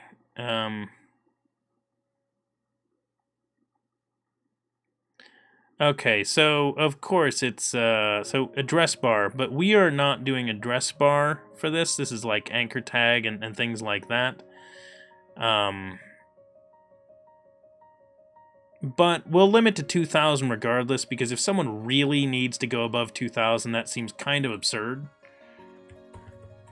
So we'll just put in 2,000, and we don't need a comment about it. Only because I don't think So we can put the comment, but I don't think anybody really cares. Wait, but you know what? We'll do it like this. So we'll pull it out as a constant as well, and we'll call this private constant.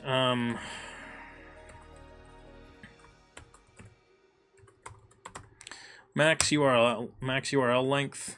There we go.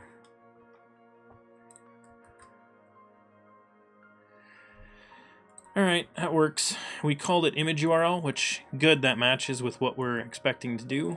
And let's take a look at the other changes now.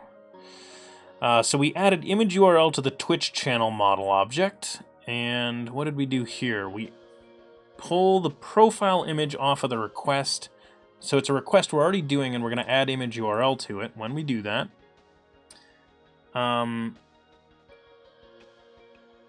Yeah, so exactly, Simon. So the 4,000 was coming from a limit on nvarchar. Yes, that is correct. Yep. But I felt like doing something more domain specific, so like closer to like let's pull a. So I would rather either do like an int.max and just be like, yeah, you know, make it as big as possible, or go with something that's domain specific. So in this case, we're going domain specific and saying let's go with what the maximum URL value is. So that should still end up as a varchar and not as a char, so we're not losing space on it.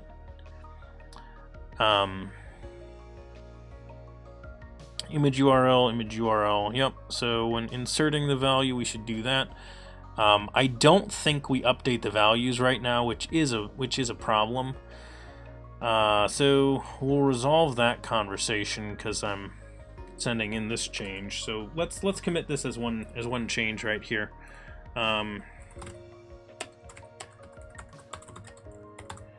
Change the as string limit. We'll commit that in.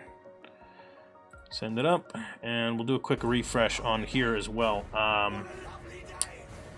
What is that? JPabbed? I'm not totally sure on how to pronounce that, but welcome. Thanks for following. Much appreciated. If I totally butchered that, or if there is a way I should be saying that, is that a soft J maybe instead of a hard J? Either way, let me know, and welcome. Thanks for that follow. Much appreciated. Welcome to the stream. And those are getting nuked, I bet. Channel index model? Are you kidding me? Blank spaces? I will not have blank spaces coming in here. Can't have that is wasteful. Do you know how many bits that's wasting there? That is a lot of bits getting wasted. That was a joke. Move white space.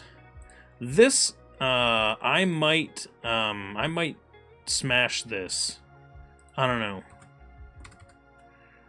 when this one comes in, just because there are a lot of commits for not all that many changes here. I like lots of commits, but assuming that Twitch could ever be nulls, potentially more. Yeah, okay. I'm gonna nuke the comment here. Yep, there we go. Yep, that is totally correct. Let's remove the comment, because I think that's domain understanding that we should have in there. We don't need comments everywhere that we mention that. Removing question comment. So remove that. Don't need that comment. So that is that. Display, yeah, I'm good with having a display name on that. If we want to show it somewhere, we can. There's the image URL that's on the channel view model object. And I think we removed the change on the channel index model. Should have some kind of placeholder image displayed if there isn't a valid channel. We did that already. Haha, yes, we did that. We can wire that up to use that one. So we'll fix it so it does that, since we just did that code. It's fresh in our mind. That's the perfect time to do it. Fully qualified channel image source. Whew. That's a name.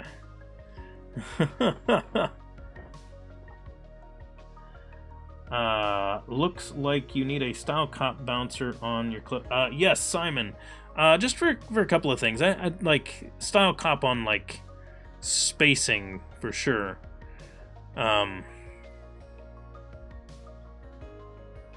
Oh, yeah, no, he's totally right. That is absolutely correct. Good job.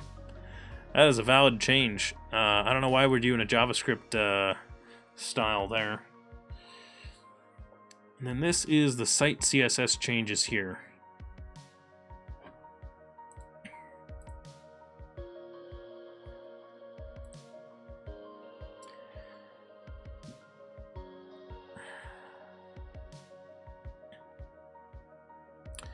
Six pixels becomes that, so that's 100 pixels for the channel image.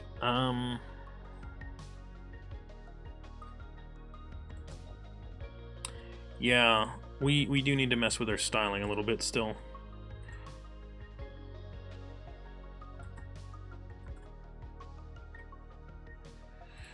I'm not going to do that change just yet. Let's push that up and let's have a look. Site CSS, styling for the channel images.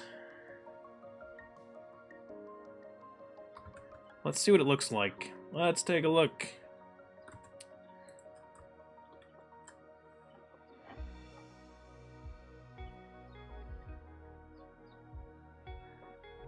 Do do do do do do do do do do.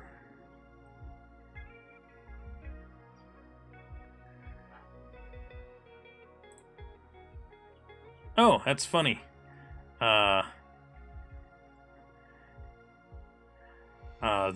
Rush must have rated the Michael Jolly there, because we were on Code Rushed, and now it's on the Michael Jolly.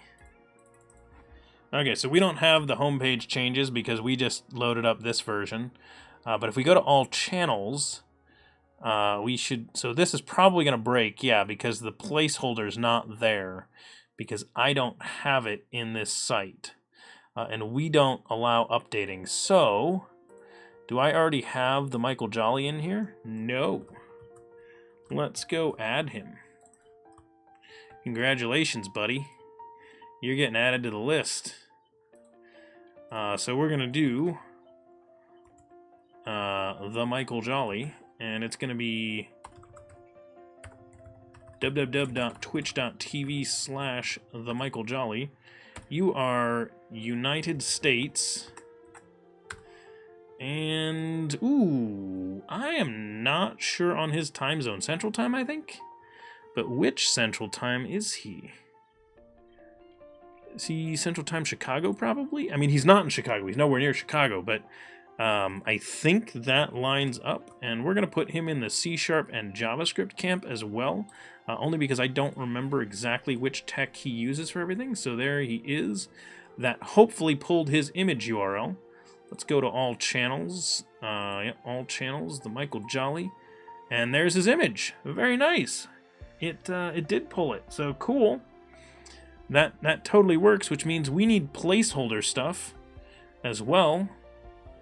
But that worked, so nice.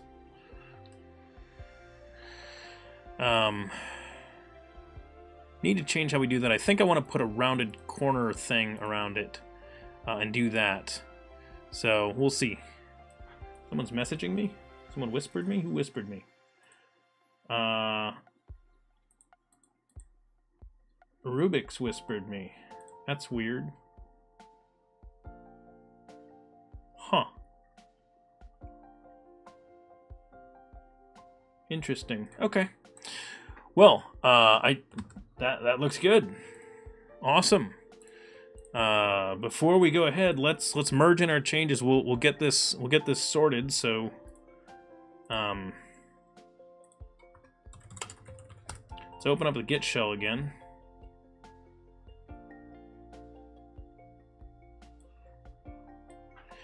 Is there potential for a bug with hosting misreporting a live status?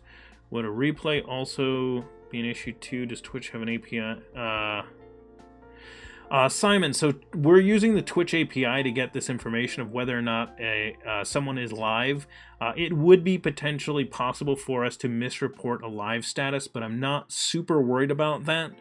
If we report someone as being live and they're not, like they just went offline or something like that, I'm not terribly worried, especially if we're like off by a few minutes or something. This is not like a you know, mission critical, our stuff has to be like super accurate kind of situation. Even Twitch is not that great about when they report that, so our information already could be somewhat questionable, because the Twitch site will report someone as being live even if they've already stopped streaming. Now, the question of whether or not a replay, if they're running a rerun on their channel, that could be an issue for us. So that maybe.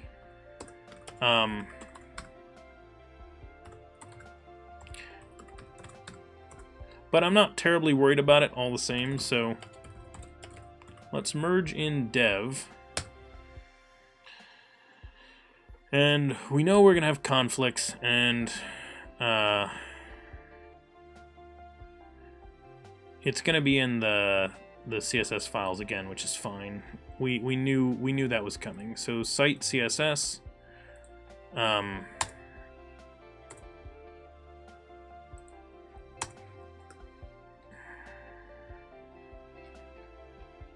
There we go. Okay, so in this one, let's call this channel image styling. Let's call this channel view channel styling, and we'll end it with the same thing.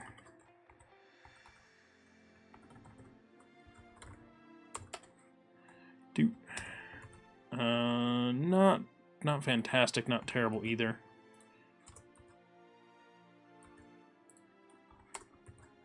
Okay.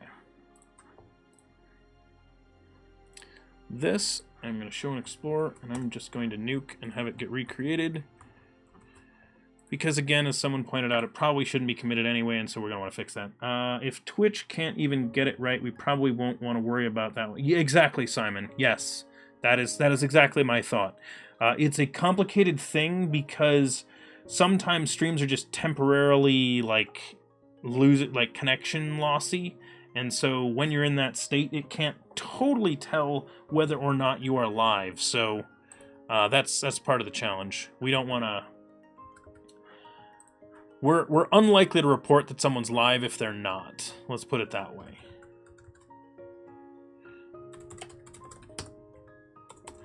Let's add that, and should be good.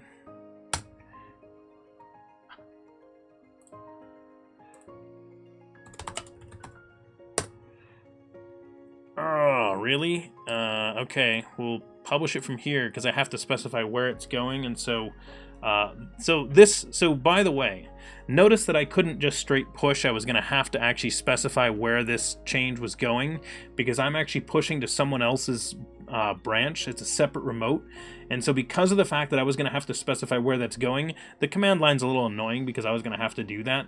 Now I can create a remote for each one of these PRs as I do that, but again, it's a hassle. So for anyone that is wondering, that is one of the reasons why we use the GitHub desktop client, is because it does work pretty well with pull requests. Some other clients do as well. So if you are looking at Git clients and you do deal with pull requests, that is one reason why we use this one. Is first off, it's pretty easy, simple. There's a lot of clutter is cleared out of it, so it's simpler for viewers to see what's going on. You don't have to watch every single button and move that I click on, so there's very little display on this. But in addition, it handles pull requests pretty well. So that is what we like about it here. It is nice, it does its job, and it doesn't get in our way. Let's go ahead and refresh, make sure this page still works reasonably well. I think the site's still running. I don't think I killed it. Good, site's still running. When I check one of the other ones, like this one, the image is broken. So let's make this actually work. Now the way we're going to do this is we're going to wire up the same type of placeholder that we did in our previous code just recently.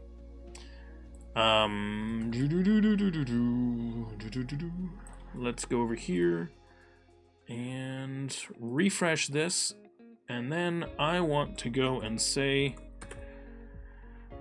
yep, that's the one. So we want channel details, CSS HTML. Actually, let's just do this.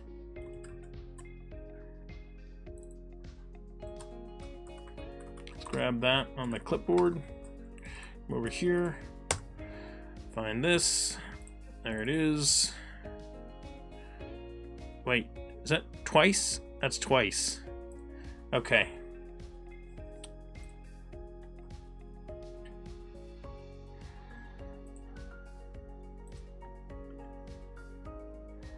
Yeah, or nothing is what he put in here. Okay.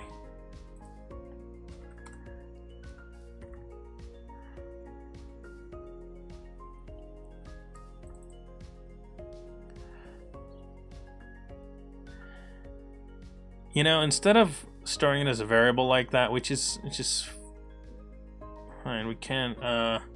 Let's go grab the index CSS HTML image or placeholder.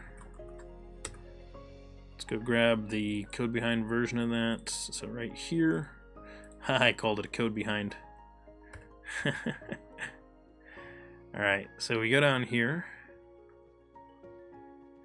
Oh man, I should have fixed that for Ryan, but I'm gonna do that there now. Yeah, I know I'm doing two things in the same commit, but I'm gonna fix it because I saw it, and that's a little bit small for it to be its own commit, or its own merge, I should say, its own pull request. Yeah, its own pull request. That's the words I was going for. There it is. So we need to put this somewhere now because I'm using this in a second place. So this suddenly should live somewhere else. Put a $sign before that, remove that $sign.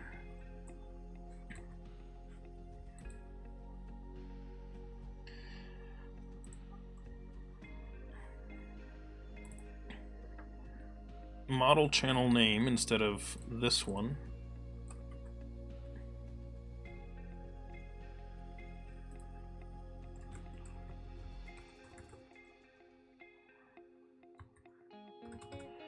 We sure better have a channel name at that point. I say, looking at that code. There we go. Okay, so we don't have the channel description, but we do have a little placeholder there for now. Not an ideal placeholder, but it works. So it is better than a broken image. Okay.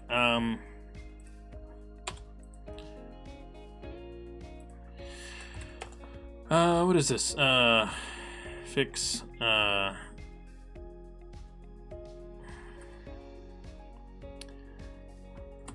casing issue. Sure. And then this is, add placeholder image. Alright, so we added that in there as well. And actually, let's undo that. Undo! Let's put this in the other spot as well.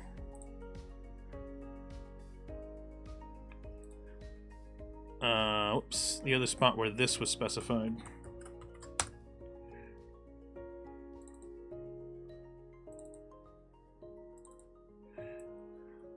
Because this code needs to get consolidated somewhere.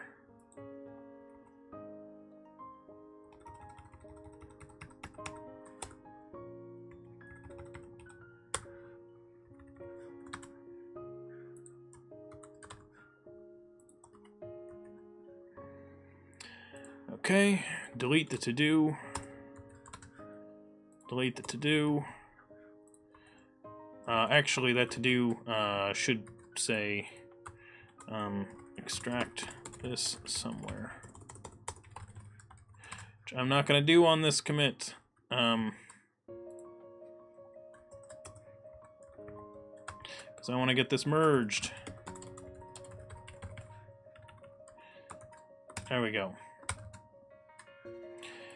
Desktop. Okay, so that now it's add a placeholder image. There we go. Hey, Sunamods, welcome, greetings, sir. Was playing with the new draft PR functionality in Azure DevOps Git today. Liking it, though I can't help. Yeah, Simon, I agree. The fact that Microsoft owns GitHub now, I think is awesome, and what I'm hoping that they take from that is integrate GitHub stuff more into their own things, rather than replace the existing features that GitHub use. So the idea being, I'm hoping they leverage GitHub more than they are already, instead of going and trying to, keep replacing what GitHub already does, because that just feels like a waste to me. GitHub's already doing a lot of these better, and where they can leverage their additional resources to make some things better. So that's what I'm hoping they do with that. Hey Rallydom, yeah, we're working on your pull request right now. We made a couple of changes to it, but I think where it is right now is ready to merge in. Yeah, no, we actually merged yours in, didn't we? Or am I working on it right now? Who did this one? This one's yours. Yes, we are working on yours. See, I'm not crazy. We are working on yours. We have not clicked the merge button yet. We're just making some changes to it, which probably you got notified about the fact that I'm making changes to it right now, and that's probably why you're here. We have not actually clicked the merge yet. We just made a couple of changes, and I think it is pretty much ready to go. I want to do one quick final review of it. I'm going to resolve that. And look back through this. Sunamods, yes, I am a big fan of the new emotes here on the stream. It looks good. Yeah, we've got lots of new emotes. Part of the challenge is I went and I got more emotes than we can actually use, which means that I've got things like our shock emote that I can't get yet. So I'm really hoping at some point we can get to partner, because I want everybody to be able to use all the emotes that I've had made. And I at some point want to do some more emotes where we have text. I don't have any real text emotes other than like hype. And so that's some of the stuff that I want to actually make sure we get in there. So I want to actually have some text stuff so we can do some fun things with that. So this is adding the stylings here. So I do think that this is good enough to send in. So let's go ahead and do it now. And again, we'll just be on the side of if there are any bugs with them, they'll just be declared bugs, and we will go from there. So submit that for yeah. So we're gonna approve this, and it looks good. Let's go ahead and how many changes was this? That's a bunch of changes. I'm thinking about squashing it, but I think we'll just do a single merge. It's tempting. All right, let's review our set of issues and see if any got left around. So 66, this one we just finished doing, so this can disappear. Let's go ahead and close that issue, because it does add that. We displayed on the channels page, displayed on the details page, link to the page on Twitch. Yeah, we can skip that optional thing. Just take an optional attached to the views and edit section of the edit page for the channel. Yeah. Performance evaluation, yeah, we just added the register new account validation messages are inconsistent. Ooh, that's an interesting problem. We should take a look at that. Thank you for finding that, Ryan. Add a tag type property to tags. Yes, I know S&B mentioned this one. We do need to do that at some point. Let's do a couple of things. So first off, ooh, yeah. Ooh, that is nice. Oh, I like that. Very cool. That is absolutely enhancement that I really do like. That is, and I love that you put in a little display of it. Register new account. Password must be at least 8. Password must be. Oh, that's awesome. Yeah, you are totally right. Yeah. Justin Horner, if you're, I know you were here earlier today. If you want to work on that, feel free. I will go ahead and mark it as claimed. And this is a bug, really, and that absolutely is a good first issue because it doesn't really have anything to do with our project. Sounds good, Justin Horner. Yeah, it is absolutely a good first issue candidate. Great suggestion. Let us know if you Let's just do that. Sounds good. Comment. Okay, great. What else do we have in here? Filter channels by platform? Nope, we don't do that yet. By live status? Nope, don't do that yet. Refresh the Twitch info in the database. Nope, we still need to do that. Add the ability to see how long a streamer has been live. Yeah, we actually just added this in. Yeah, that's on that page. Yep, that's there.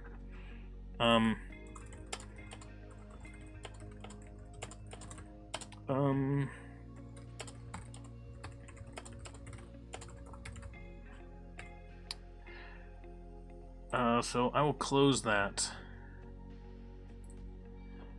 Awesome suggestion, though. Glad we got to that one. We've not done that. We don't export yet. The Alexa skill, I think, is still being worked on. Show Twitch team affiliations. We do need to do that. Filter channel by teams. We need to do that as well. We don't claim ownership, and there we go. So I think that's all of our issues adjusted. So hooray, cleaned up. Oh yeah, no, Riley Dom, it looked like that, which is why I was thinking about smashing the commit. But it's fine. It's not that many. I won't worry about it. Alexa skill is ready for beta testing if anyone wants to help out. Ooh, that's awesome, S&B. Badger Docs, welcome. Thanks for that follow, much appreciated. If I find a bug that's not been reported, am I okay to raise an issue? Yeah, Riley Dom, yeah, if you find a bug, just let us know just create an issue for it. And, like, if you do find one that's like an obvious, like, that's definitely a bug, feel free to, just, you know, do it and send us a pull request for it. If you're not sure, create the issue first. And if you don't know how to fix it, then or just don't have time or don't want to, then yeah, just create a bug for it and don't worry about it. That is an enhancement, and I would not mind to help with that one, because we see help one, it just means extra attention needed. That doesn't mean someone absolutely has to do it. We can do that as well. It's just because if someone else checks, they might find different things than what we find. So, but at some point we need to do a performance evaluation of the application, figure out how things are working, because I don't want to just suddenly have it scale up and be like, oh, we never even considered that. Oh man, we're totally hosed now. Awesome, Badge Docs. Yeah, so Sunamods, we are hopefully going to have this site done up and live here pretty soon. I don't want to go through all the styling. I don't need it to be perfect. I want it to be stable and functional, and just not look like... I don't want it to look cruddy. If it looks like kind of like meh, that's fine, right? We don't need this to be like some super shiny, awesome site for people to get value out of it, and that's the big thing. So it doesn't need to be perfect, it just needs to be good enough. So we're not a business, this is a community, like, useful site. It should be used on its merits more than its, like, styling and full feature set. And we have it open for people to send us pull requests, so hey, not good enough? Send us an improvement, and we'll bring it in. Okay. So sounds good. Loving that.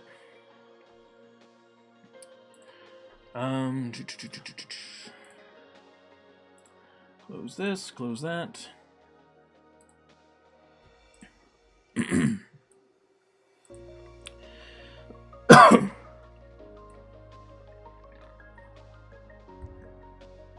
Hang on one second, everyone. There we go. Visually suitable. Ooh, that's a good description. Yes, that's what we need. Visually suitable. The Alexa skill in the chatbot will use the site's API so we can roll out lots of useful stuff. Yeah, exactly, S&B. We want other stuff to be able to connect to it, because in addition to those, I also want us to get a Twitch extension panel that can display your channel's schedule from our system. So pull it from ours and display it in the correct time zones. So I do want to get it so the DevStreams schedule is actually what shows up underneath your stream. Yeah, that's been on our... I think that's in our backlog. Is that not... Yeah. No, that's that one. No. Yeah, I haven't written that piece yet. Yeah, I'm gonna create an issue for it. Make a Twitch extension panel. Twitch schedule extensions panel. We should make a Twitch extension panel that pulls this the schedule information for a channel from the DevStreams site and displays the schedule in the time zone of the viewer based on the local time schedule of the streamer.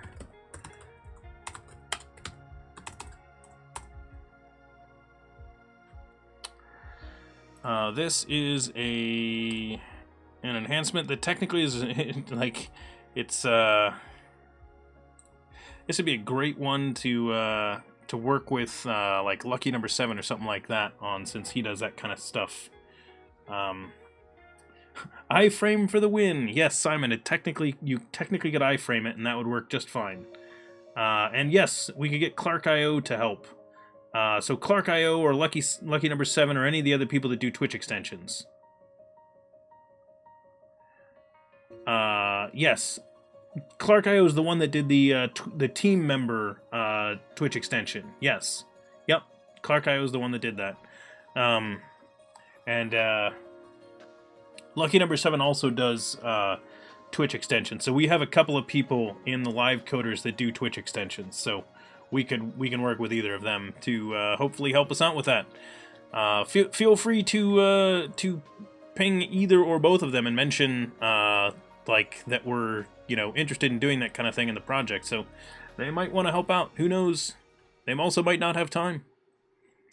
Either way, it's fun stuff. So I like what we did with that. I think that works pretty well. I kind of want to adjust the display on the calendar page. I wondered where the Twitch teams went. I wanted to make one of our team, but it was gone. Oh, Sunamods. You're talking about Twitch communities. So they got rid of community. So teams have not gone away. Teams still exist, but teams are created by partners only. So you have to get to Twitch partner, and then you can create a team. But they do still have a Twitch. So they used to have Twitch communities. And those anyone could really just sort of make and use, and you could do any Twitch community you wanted, but it wasn't really like tied together. So it was kind of just anybody can be on the community that they wanted. They got rid of that and when they did the tagging. So when they added in all the tags and everything, they got rid of communities. So there's some good and bad things about that, because tagging sort of covers that base. So you could maybe get them to do that. Yes, you've hit on it precisely, Sunamods. Someone needs to get to partner in order to make that happen. So you might be able to find a like if you can find an FF7 streamer, like someone that has reached partner that streams FF7, that would be my recommendation, because I'm betting someone would be willing to create that team if they can. Could be very useful. Hang on 1 second, everybody. I want to see what this... Someone sent me a message somewhere. Oh, our Dallas sent me a message. I'll have to check that. Yeah, Sunamods, exactly. Speaking of, at some point, Suna, once we get that interactive application done a little bit further, we should talk with some people to see about actually getting someone to like use it somewhere. We should tell people about it once it exists further. Okay, let's jump back to the dev branch and stop using pull request branches, because this should be up to date. Pulling all the changes, no more PRs. Hooray! And no, Riley Dumb, they didn't happen. There wasn't. It was not a. You did not miss them. They just didn't happen.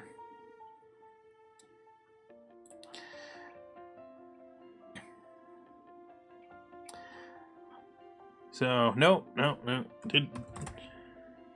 Luckily, we are back to streaming today. I made sure it happened today. We started a little bit late, but I was like, nope, it's gonna happen, because we did not do a stream yesterday. We didn't do our stream on Saturday. We didn't do our stream last Thursday. It's like no, this one is gonna happen. We're doing this stream. All right, what branches do we have sitting around? Let's nuke the PR branches first.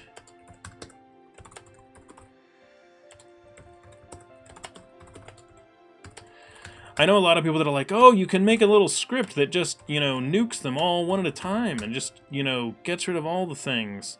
And I kind of sit there and I'm like, no. I'd rather just one at a time nuke these things. Okay, so Vue Client App and Vue Components. Ah, right. Vue Components is the one that I think we're trashing, and Vue Client App is the one that I think we actually want to work on. So let's check out Benrix/Vue Client App, and let's rebase that onto Dev. And I love how Visual Studio is just freaking out behind me because I've been changing because I changed branches. Hang on a second, Suna. I think the bot disconnected. It does that sometimes after a while. I will make sure it comes back in because commands should have worked. I have an alias system in my bot, so like a lot of times when you guess a command, it will just come back with a. It'll succeed because it just attempts to make it work. It does whatever it can to succeed. Yeah, hang on after time. There, bot's back in. So, commands should work.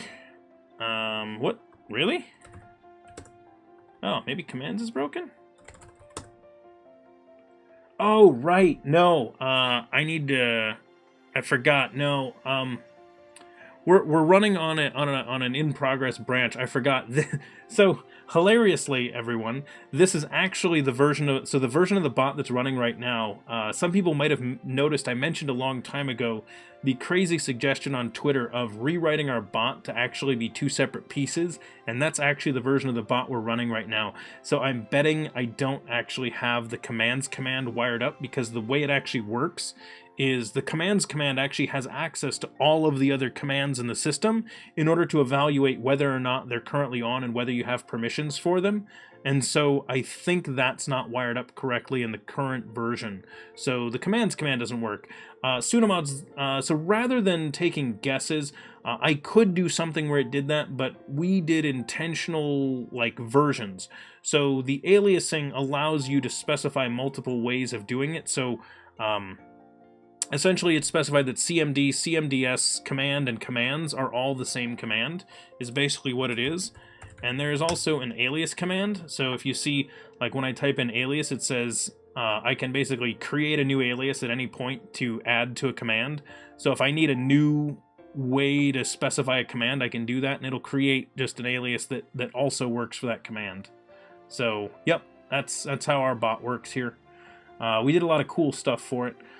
For deletion of all the things, because that never went wrong for anyone ever. Yeah, exactly, Simon. Yeah, so people write...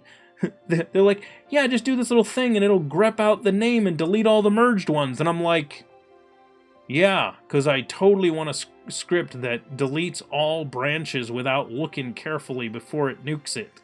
Great. Viable clan member. Sushinator, that name is familiar. Viable clan member, I think, has been in here in the past. What's up?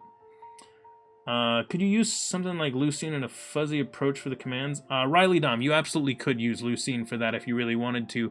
But my worry there would be that some commands you do not want to misinterpret. So that would be my worry about having it be fuzzy like that. Because I would just worry that someone might hit something that they didn't intend. Not that you should really have that many commands that have negative effects, but could you imagine if an admin, if one of the moderators in your channel tried to do something and interpreted it as a command that said to ban someone or something? That could be quite bad. Oh, yeah, I don't know, Sushinator, but Viable Clan Member is a viewer of the stream here, so might also be a viewer of some other streams you're in. Whether you want to, you know, accept friend requests from people, that's up to you. I usually reject friend requests just because they're, you know, like, if you're interested in catching me, you can follow me and like, talk to me on Discord. A friend request is not required for that. So, I almost always reject those.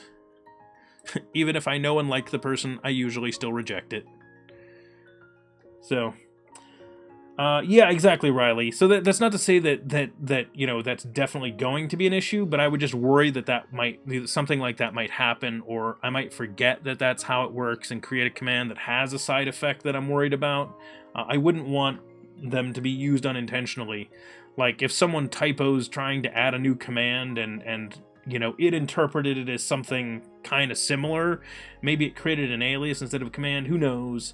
I'd rather have the command fail than have it do something unintended.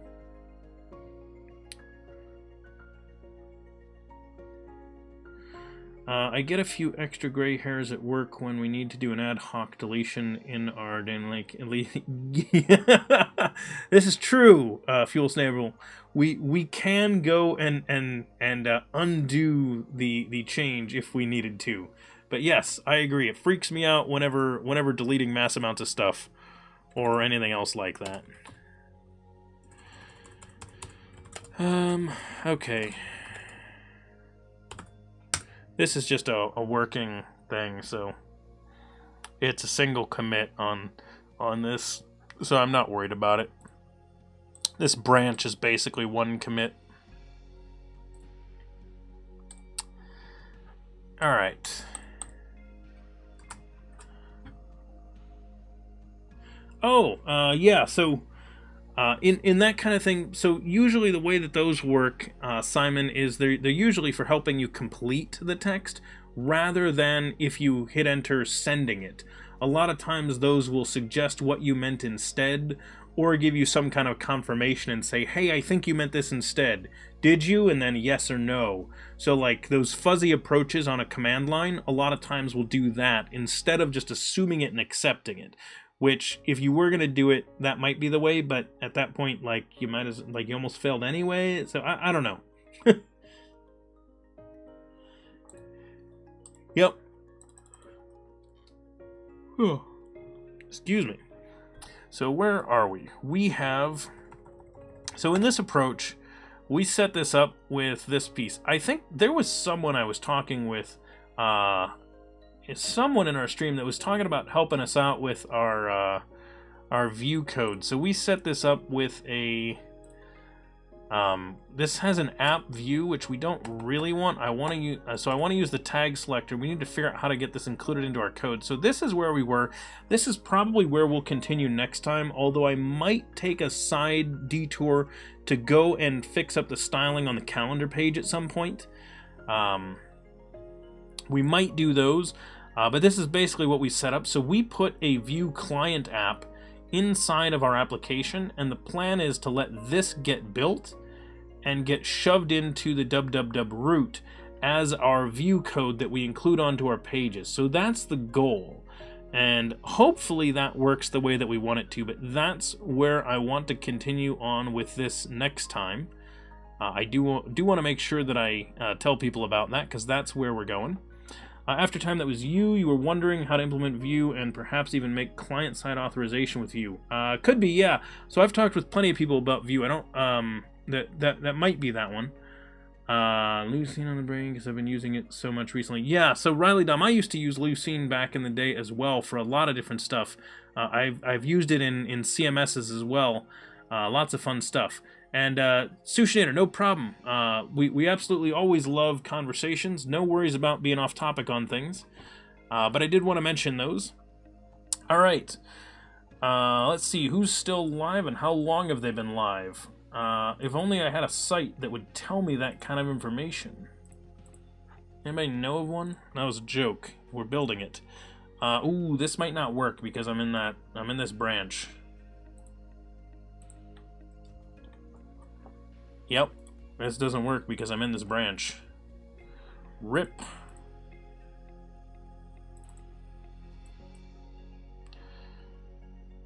App Style. Oh, derp.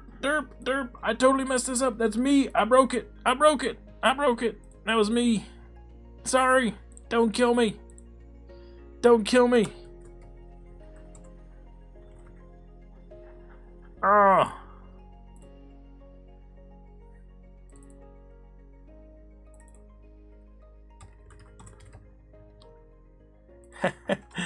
Yeah, I messed that up.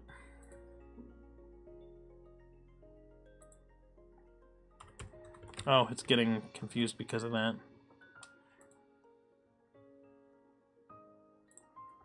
It thinks that's a style. Thanks, Visual Studio.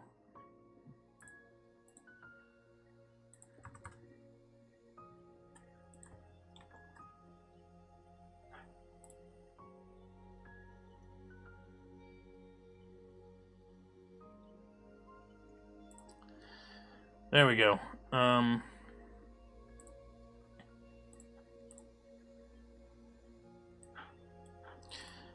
That's fixed. Let's commit this change. You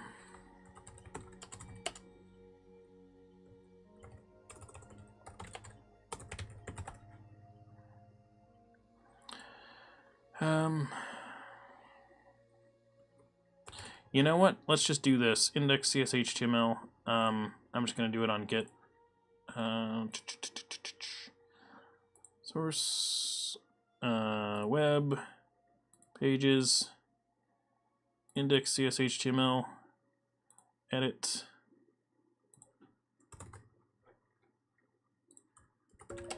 Fix the homepage display. Derp. We're going to send this in a pull request, create a pull request for it, and review the change. What is that? Change it to app styles. Yep, that looks right. That is a nice bug fix there. Good way to go, Brendan. Way to go. And we're going to do that. Okay. Let's see. David. Who is David? Robert Tables? David? That David?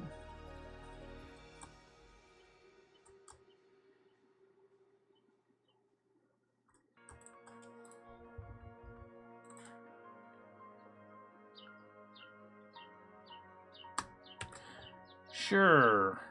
Let's go for it. So,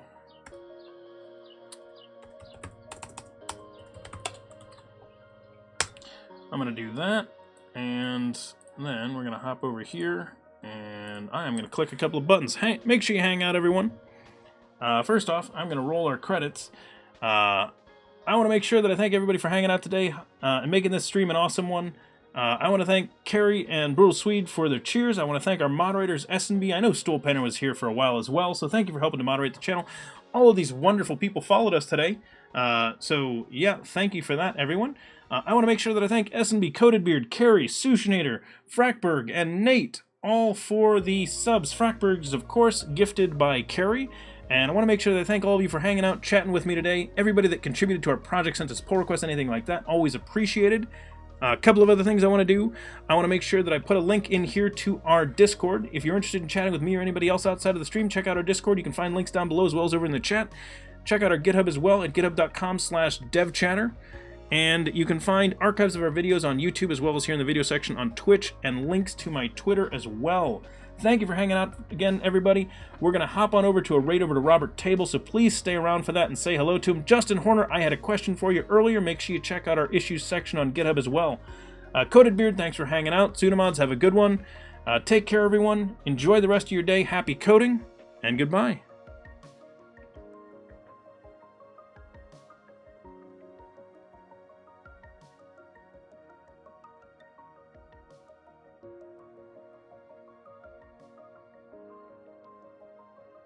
Do they look like ants? They're not. They're a mix of what looks like integers and floats, right? DevChatter with the